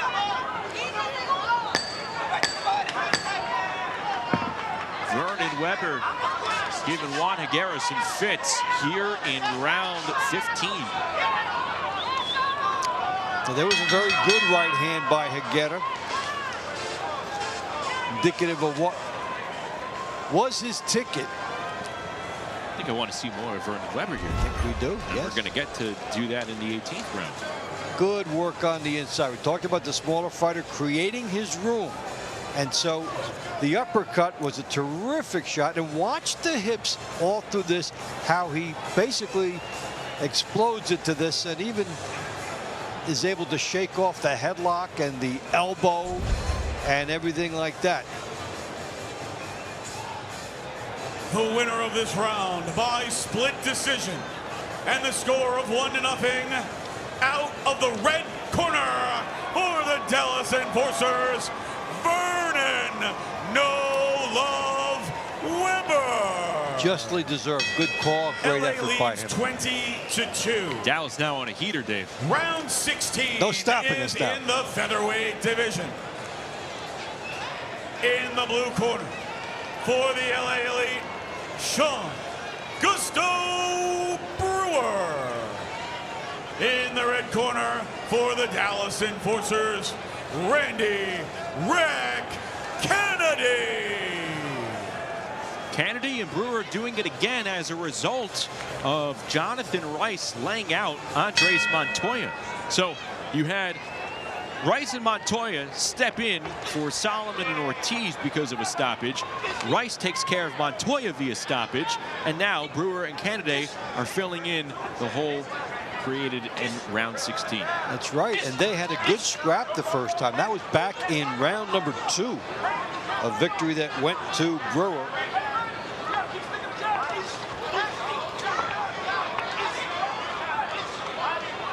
In LA, shutting Dallas out in the launch round phase, 12-zip.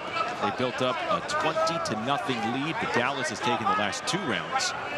And we're now at 20-2. The LA Elite looking for its 2nd win of the year. And doing it at less than full strength. No Manduano, no Sanchez.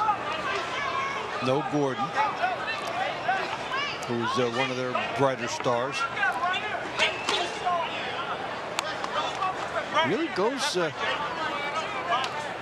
salute the coaching in this league from week to week and getting these fighters up and then getting a higher level of performance out of them, juggling the lineup, finding new people. We've seen more of it this year than other teams. These mid-pack teams able to reverse their fortunes night to night. Kennedy coming through with a combo right in the center of the ring. Kind of slowing down up until right about now. Yeah, good work here by Brewer. The good right hand gets in, the jab gets in. It's time for someone to take control. Pitch their case to the judges.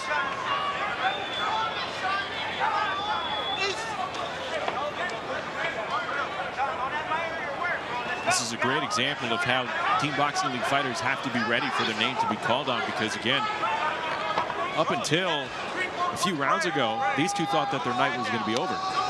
And here they are thrusted into action. You got to get hot rather quickly. You get right back up and ready to get into the action. You don't take your gloves off. You stay ready with your team in that corral.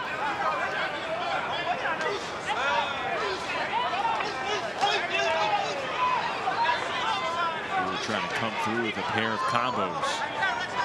And also straighten his appearance. And he did that in the last fight too. Make sure it all works out perfectly. He's got the reach. The question now will be, did the judges believe he used it enough? There's a good example of what is possible for him when he does. Right hand sneaking in from Kennedy, and a left hand back with a left counter comes Brewer.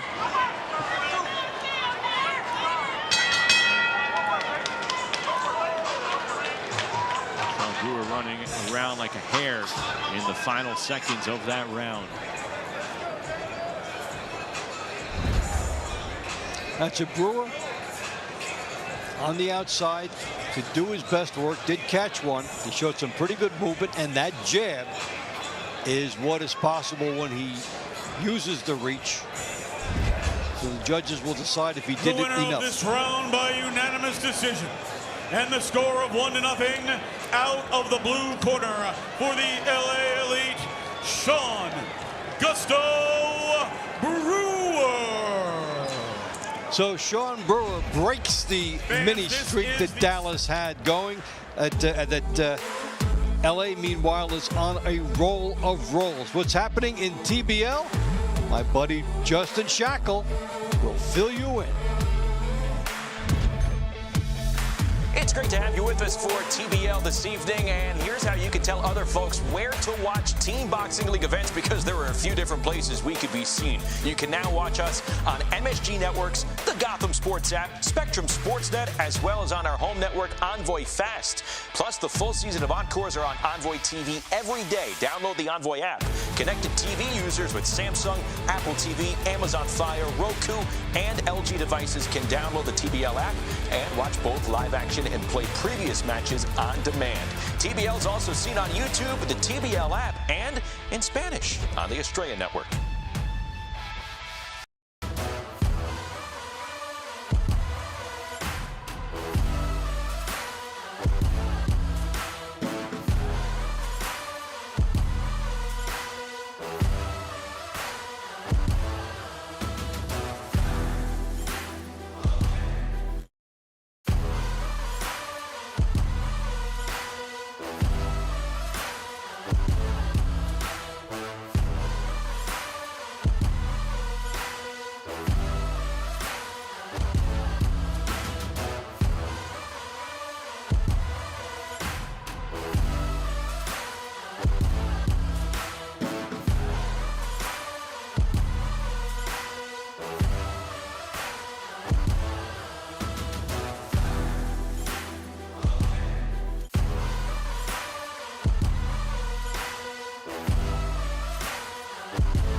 Saturday night in Big D, it's a big lead for Los Angeles, up 21-2 over the Dallas Enforcers as we head into the money rounds. We welcome you back inside our studios. Justin and Dave with you.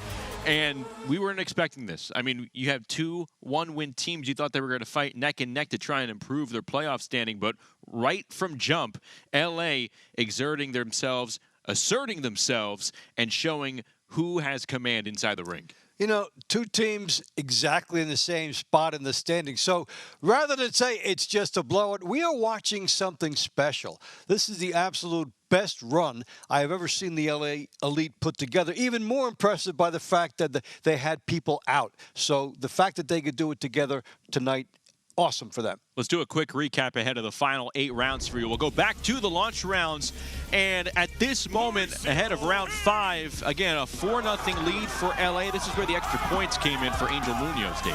Yeah, he came in and continued the run for LA, dropping back.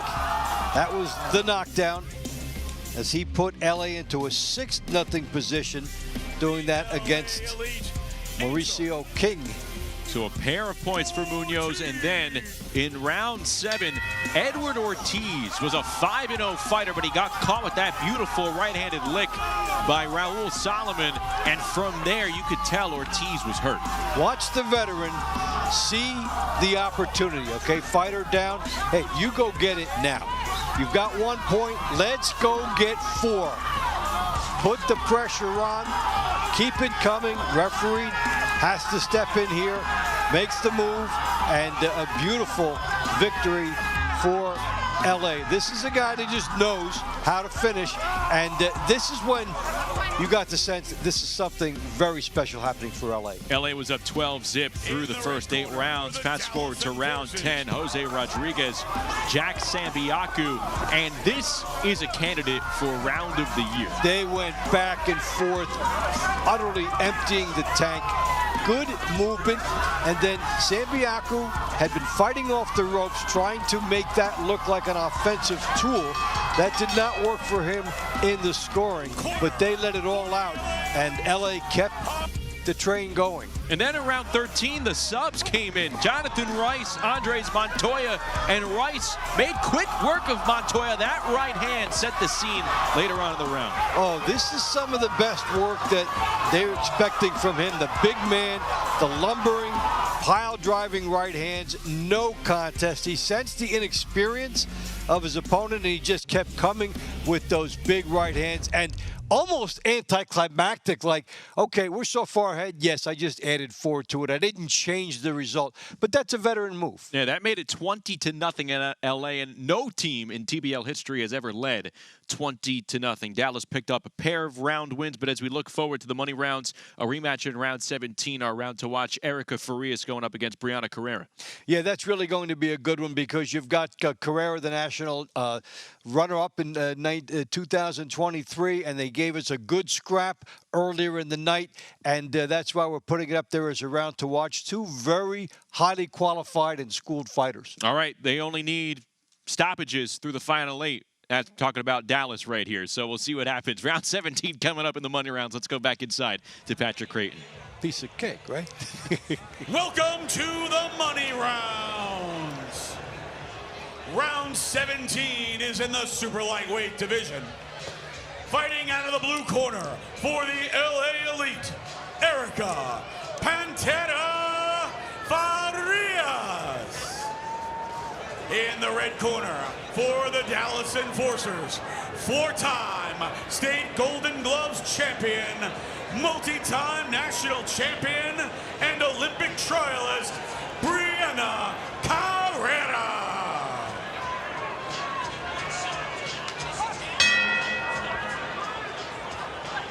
First round between these 2 women, highly competitive, very entertaining, very measured. Yeah, their amateur schooling came to the surface, and when you're not schooled that way and your national champion or Olympic trials opponent uses that on you, you may not know how to react. But if you are at the same level, you do know, and they were very patient.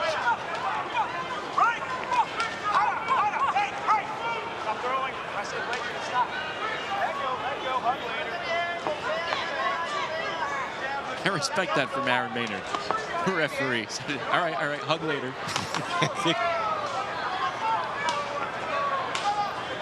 Get your point across different ways.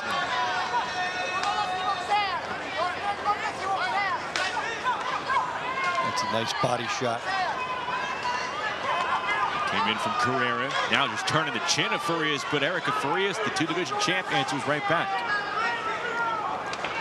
Oh, and a nice right hand flies in from Farias. And she timed that right over the jab that had whizzed past her.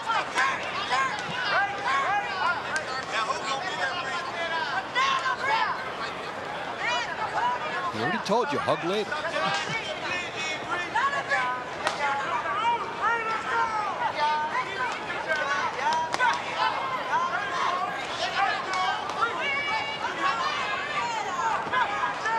We're seeing a lot of these fighters immediately try to play off the opportunity presented by what the other did.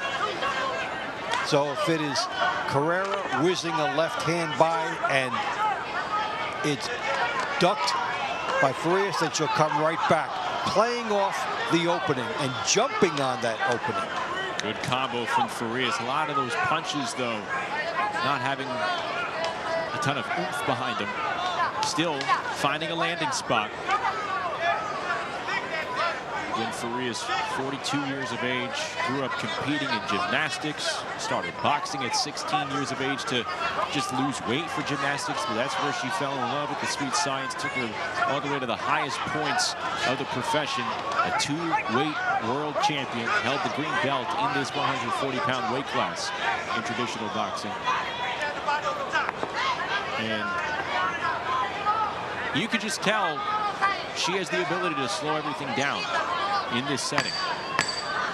Yeah, relax in the setting and then not panic with the clock. Try to make it work to your advantage. And there were two great shots that just got in. She likes what she did. Body language supports it. Let's see if the judges do. Take a look at some of the best work here. Good left hand, right hand gets through from Farias. Nice right hand again off of the opening that got presented and then steps back. I got everything I wanted. The winner of this round by unanimous decision, and the score of 1-0 out of the blue corner for the LA Elite, Erica Pantera Farias. LA leads 22-2. Well, the opposite end of exultation is when it's happening to you in Dallas. Despondent, understandably. For the LA Elite, Juan Chocho Higuera. In the red corner for the Dallas Enforcers, Vernon No Love Weber. Well, if Farias Pereira was around to watch based on styles, Higuera Weber's 1A, because this was a very exciting first go-around in round 15. A split decision that went in the way of Weber, who is making his TBL debut tonight. Good movement for a cruiserweight and had a whole lot of conviction behind almost every punch he threw. We wanted to see him back again. We did not have to wait long. So let's see if he can do it again. Try to out-hustle, get inside, and then unload. And then we'll see if Higuera adjusts. Can he keep Weber at long range and then drop the right hand home?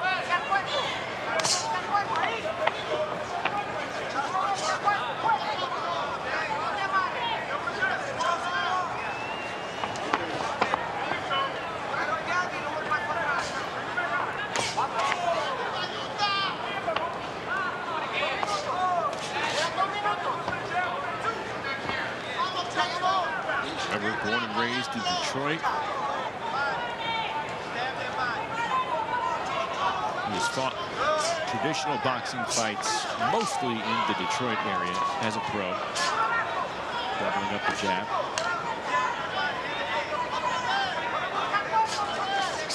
Get it, doing a little better job in this one to this point, keeping him away so he can't just walk in. So there was the gamble that Weber had to make, and it was a left hook that missed. Higuera is not yielding the inside position as much as Weber was able to get it the last time. He's staying measured in the second go-around. But is he throwing? Well, that's the bugaboo for him. He's done one half of what he needs to do and sets up the other half, and that's a big question with a minute to go.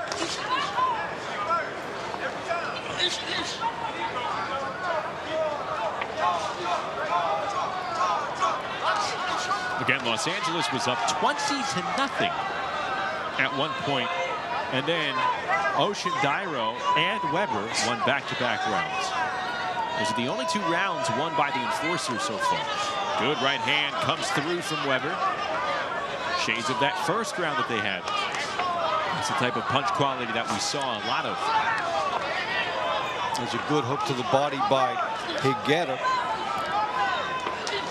But on the inside here, he needs to double up because the hand speed belongs to Weber. If you choose to get in here, you're playing with fire. Playing with fire stylistically. Yeah. I mean, you might have the power, but Weber has the speed. Quality punch landing near the bell for Vernon Weber. But that was a round of adjusting for Juan Higuera. Yeah, he stayed on the outside more, and he took away the easy path of Weber to the inside more. The question will be, are there enough moments like what we saw on some of these replays? Because you also saw that Weber can get inside and land a good hook. The winner of this round by unanimous decision, and the score of 1-0, out of the red corner for the Dallas Enforcers, Vernon No Love Weber. LA leads 22-3. Round 19 is in the light heavyweight division. Out of the blue corner for the LA Elite, Angel the Kid Lozano.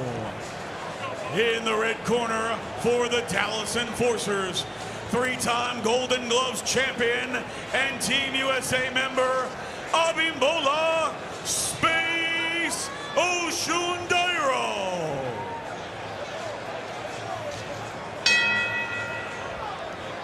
Well, you could say Dallas has taken 3 of the last 5 rounds, Dave. You wouldn't be wrong. But 3 of those fighters, or 3 of those winners, I should say, have come from 2 fighters. One of them is back in the ring here.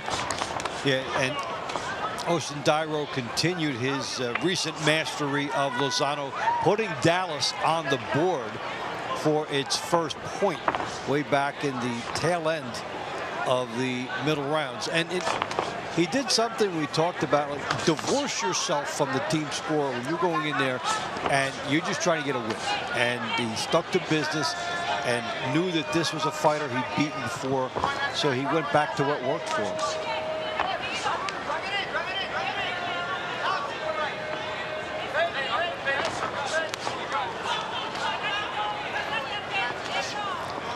Meantime, for Lozano, there are openings there for him. That right hand is sitting there. Can go right over the left hand of Oshundairo, who is one of the leaders in the division from a point standpoint. Another Phoenix's Franco Santana, who you're going to see tomorrow night. Wrapping up our Week 11 coverage. Phoenix and Houston coming up tomorrow at 7 Eastern. But what we've seen here tonight,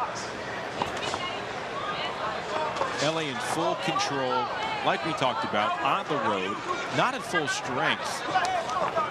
What do you... They both fall to the ground there, no knockdown. But what Second and 8. What can you take away from such a lopsided night like this? Well, the energy it's going to create for LA is going to be unmistakable.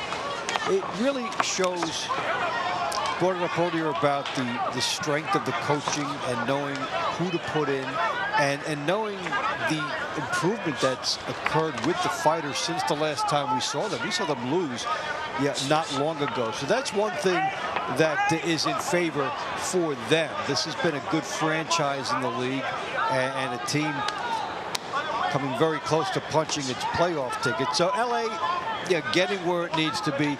And for Dallas, this will be a discouraging scenario. Still, one win on the outside looking into the whole situation. But I think you have to look at this and say, look at what LA's done. Look what New York did. Some of these mid-pack teams, week to week, make incredible resurgence. And they're hoping that it can carry them down the stretch, solidify a playoff berth. As this was a sloppy second meeting of the night between Oshundairo and Lozano. Landing more punches verbally here at this point. So there was Oshundairo jabbing, and then the right hand getting in by Lozano. When you clutch and the referee is not there, boom, you get the takedown, and you get the NFL type of a look, more than a WWE look there. That was the highlight.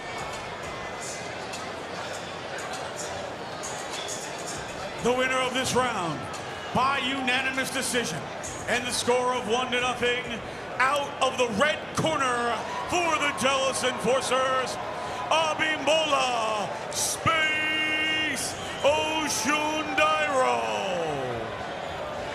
LA leads 22-4. Round 20 is in the heavyweight division. Fighting out of the blue corner for the LA Elite, Patrick Magic Mailata. In the red corner for the Dallas Enforcers, Dakari Mack Truck Scott.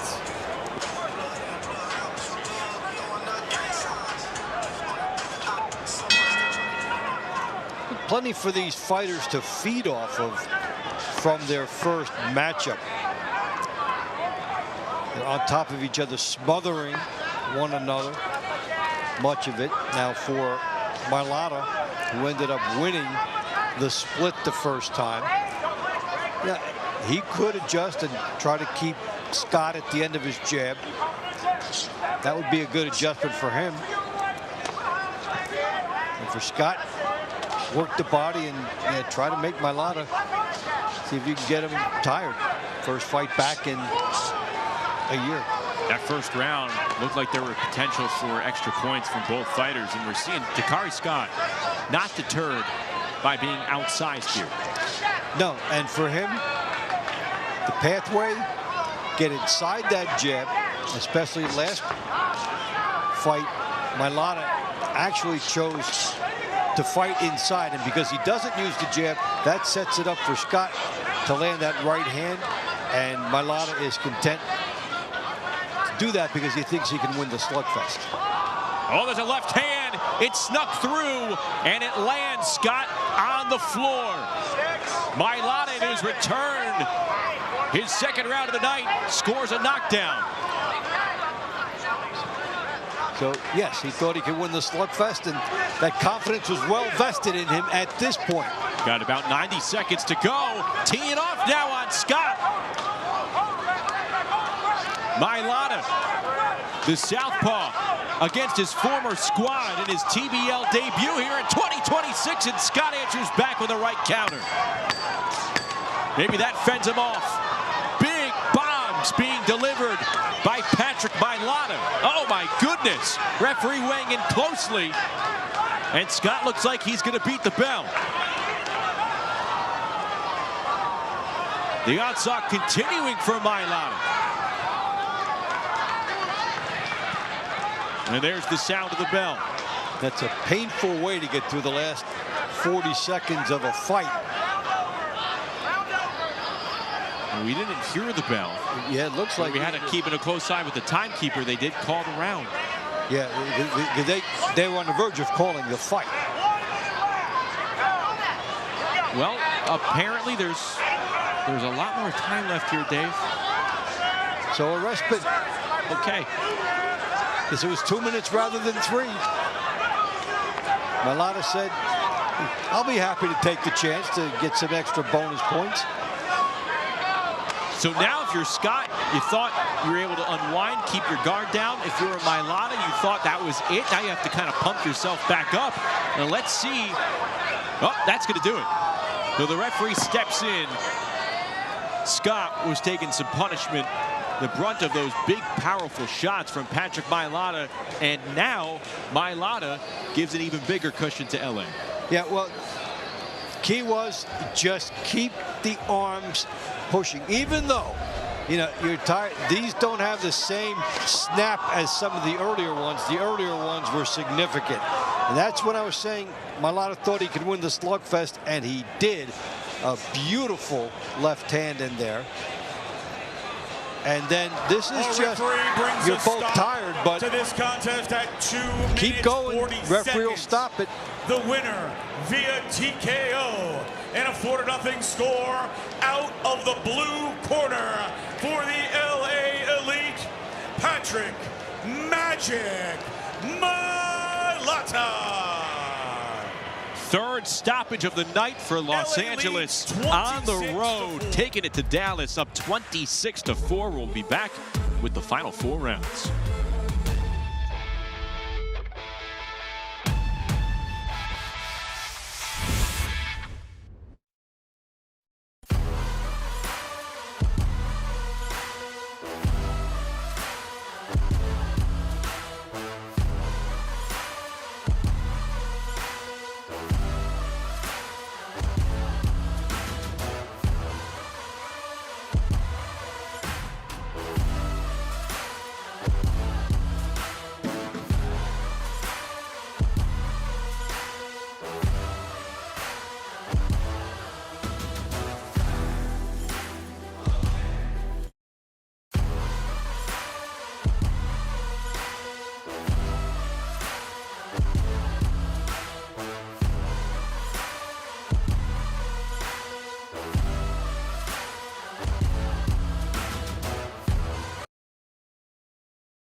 Action winding down in Dallas, final 4 rounds, and LA in a commanding 26-4 lead over Dallas. Let's go to round 21 and Patrick Creighton. Round 21 is in the lightweight division.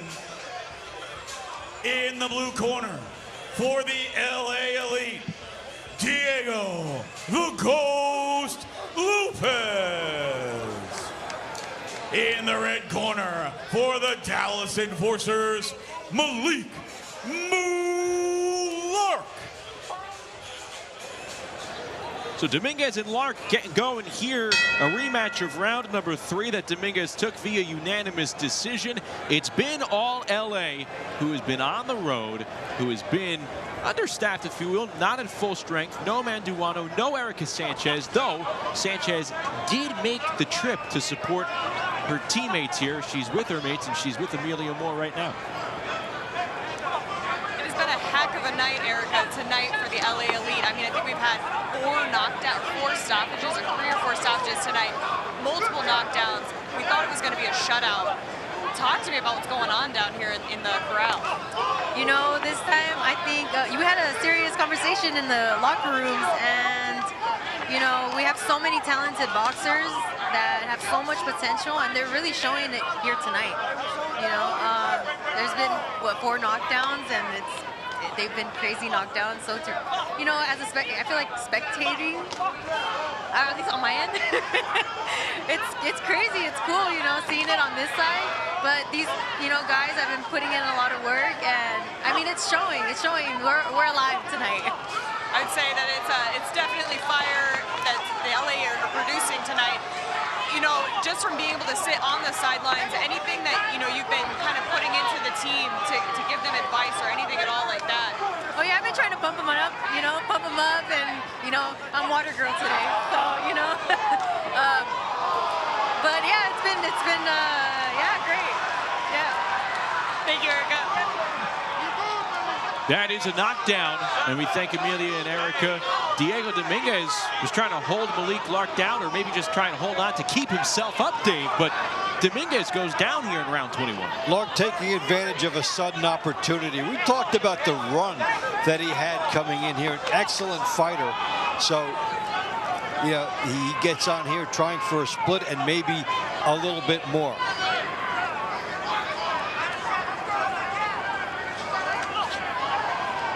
You know, when you've been on like a 15-2 run and you don't get the first nod. Oh, what a big right hand! It sends Dominguez all the way down, and that could do it. He's stumbling, and there it is, waved off. What a shot by Malik Lark.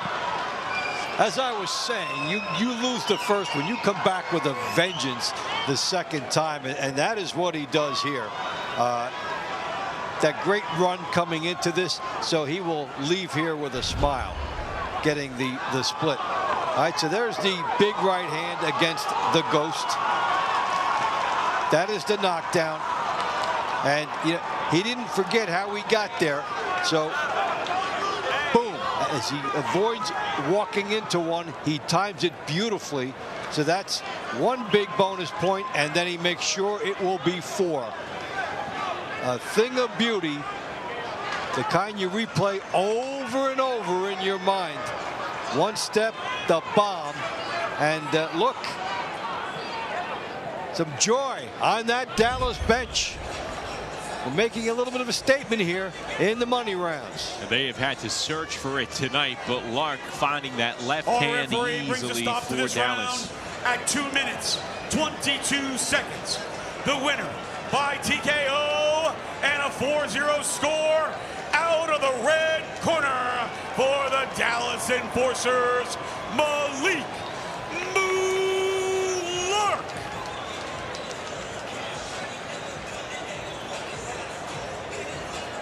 Dallas leads 26-8. Round 22 is in the welterweight division. In the blue corner for the LA Elite, Jose El Santaya Cholet. In the red corner for the Dallas Enforcers, Deontay the Goat Brown.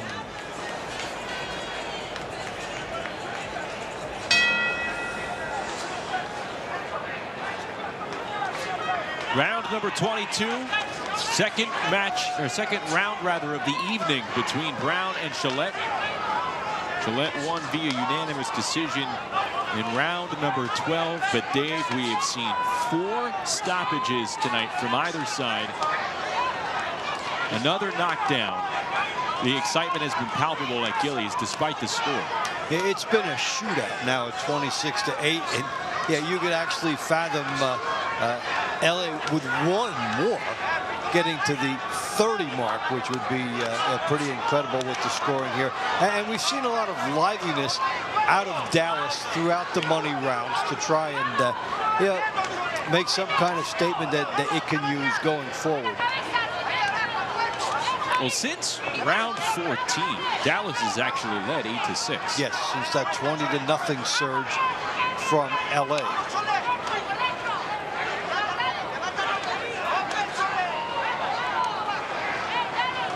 Well, now everybody's coming out with guns blazing after you've had 2 consecutive stoppages. That's also something that filters through the corral. You see a stoppage, and you're going to come out a little bit more motivated. Oh, Brown may have lost his footing. Is that going to be a knockdown? And it will be. So Cholet gets the knockdown, and they go back to work. And a big left hand comes through again from Jose Cholet. It doesn't matter to a fighter if his opponent slipped and stumbled and hit the deck. You react like you drilled him and hurt him. Brown coming back through with that left hand. These two have presented good action tonight in both of their rounds. Now less than a minute to go in this second and final one.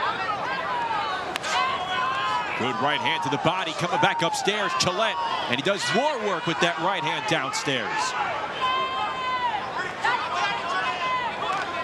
Excellent work here with the jab, and then the work downstairs to the body. They have both teed off. Been high-level punching opportunities for both fighters. Oh, right hand! Cholet stumbles! Brown may have found an opening. Seconds winding down. Brown trying to create separation as he rocked Cholet. It was visible. Has he been able to regain himself fully? That's the guy that was down doing that. So a beautiful round. You hear Manny Robles yelling to Cholet, hold on, hold on. What a final 60 seconds. A knockdown and a wobble. All right, so great explosive action. There was good right hook. All this work here by Brown. He walked into one as he was loading up himself.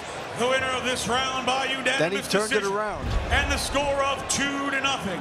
Out of the blue corner for the LA Elite, Jose El Centella Cholet. LA leads 28-8. Round 23 is in the middleweight division. Fighting out of the blue corner for the LA Elite, Martin Saldana. In the red corner for the Dallas Enforcers, Ray Elif Ali Talib Jr. So LA's lead is at 20. I want to ask you as we go back to that round with Cholet and Brown, because it was 2 punches that decided that round right there. Which one did you appreciate more? Was it the close range left hand of Cholet, or was it that right hook from Brown that landed on the equilibrium? I like the Brown one more. I mean, they were both impressive. And, you know, the fact that he'd also been down to try and do that. Also, you know, in a scoring sense, fighter goes down, generally speaking, it's hard to see, no matter what your rally is, if you don't drop them, that you make up that point. It seems like it's almost automatic that you'll end up with the 2 points down. But that was a great combination of punches. So Cholet does come away with the victory. Gets 2 points for Los Angeles. It was on its way to its second win this season in impressive fashion. They began this night leading 20-0 through 13 rounds. We've had our fair share of knockdowns and stoppages between these 2 clubs. You know, what we're really seeing this year is teams evolving and changing a lot from early season into mid-season, and now the onset of the late part of the season. Remember, LA in its opener had everything going its way against Vegas until Kai Brooks scored a knockout, and they lost that night. Another one at home against Phoenix, going strong until the end. So they lost that one in front of the big crowd. This is one night that they put it all together and came up with the bellwether performance that they need.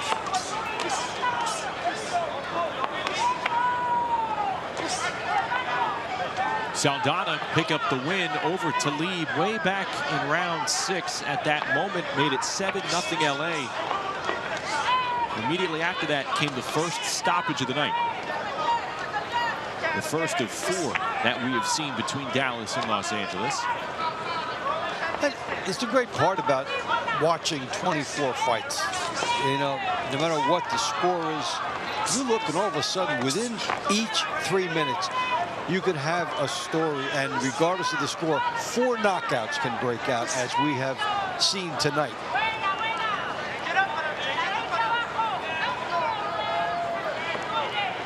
With the new TBL scoring system for 2026, these 28 points, they represent a league high for 2026.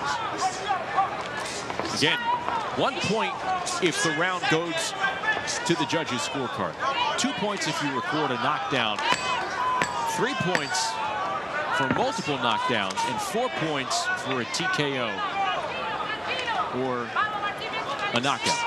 And we're seeing very few fighters have to travel the whole ladder to get the 4 points. It's often the first knockdown, or they put on such a flurry that they have gotten the refs to intervene.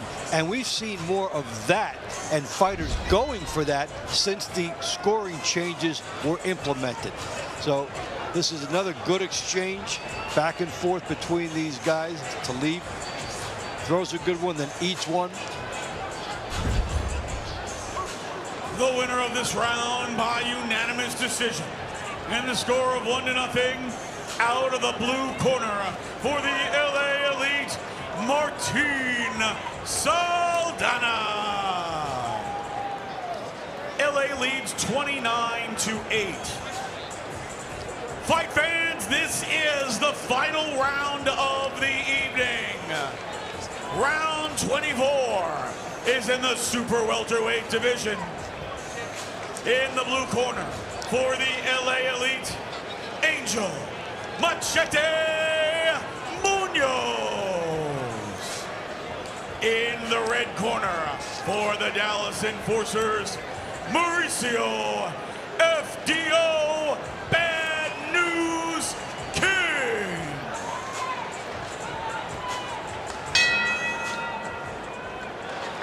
Round 24, a rematch of round number 5. And that was the first round in which Los Angeles picked up extra points. And I tell you what, Dave, Angel Munoz during that round, it looked like he was on his way to stopping King and basically offsetting this round. Yes, yep, he was, and then at the time, it looked like it could have been more, and that those 3 points might matter. Turned out for the contest, it did not. Now, you know there's probably a little subtle pressure on him to try and get his team to 30. So, you know, a little something extra to shoot for as he tries to close out what's been an unbelievable night for LA. Already a season high 29 points league-wide for Los Angeles. A 21-point cushion at the moment. At this moment, they've picked up 3 stoppages. Munoz himself with multiple points tonight. And the significance also, this is essentially a double win because both teams coming in here in 7 and 8 spots, and now the first tiebreaker in the playoffs is head-to-head. So yeah, they will have the victory over Dallas here should they end up tied. And even though, you know, based on tonight, they would also have higher aspirations. Big time punches getting through from Munoz. But you're right. They're bulking up their point differential. And a right hand to Cabo. King wobbly on his feet. Munoz creeping in. Over a minute to go here for Angel Munoz. Can he put an exclamation point on this performance for Los Angeles? King fighting back. Oh, what a big left hand. He's been rocking King this entire round. Yeah, good strong left hands. Second time through. Maybe a little stamina issues. The defense is not quite the same. Opportunities for offense for both fighters. And he's usually get the most. Still finding the chin spot on. Another left hand landing for Munoz. Getting rewarded for excellent technique. Sets himself, comes in with the jab. He's square. Seconds winding down.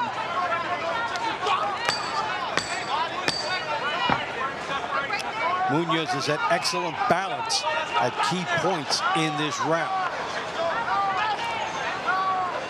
Munoz has made King sloppy here in this 24th and final round, putting the hurt on the Dallas junior middleweight.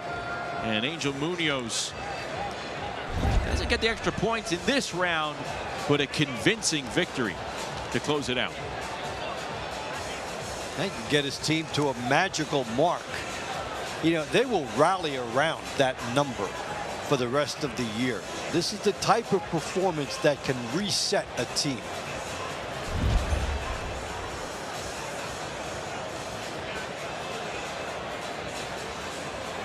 The winner of this round by split decision.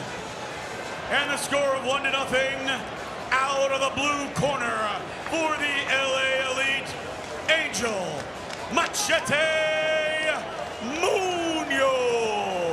Munoz sweeps his 2 rounds. Los Angeles gets to 30. The Elite put on a show on the road. They beat Dallas 30-8. Back with more after this.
Team Boxing League is brought to you by Balance of Nature. In boxing, consistency beats intensity. Balance of Nature supplements help you stay consistent with ingredients of whole foods you can easily slot into your daily routine. Go to balanceofnature.com, use code TEAM, and start today. Time now for our star of the fight, brought to you by Balance of Nature. It is round number 20. Patrick Mailata coming through here for LA in his season debut. The KO, and he has his own Randy Newman moment. I love LA. 5 points for his new team as the big heavyweight who played for Dallas last year is with LA and makes a big impact on a big night for LA. Big man puts it away. Extra points for Mailata. Let's go back inside the ring at Gillies with Patrick Creighton. After a terrific night of competition, our final score tonight, the LA Elite 30, the Dallas Enforcers 8. It's time for our 3 stars of the evening. Our 3rd star from the Dallas Enforcers, Malik Mulak. Our number 2 star of the evening from the LA Elite, Erica Pantera Farias. And our Balance of Nature, number 1 star of the evening from the LA Elite, Raul Big Dog Solomon. Our round of the evening tonight is round 10 between Pablo Rodriguez of the LA Elite and Jack the Demon Sambiaco of the Dallas Enforcers.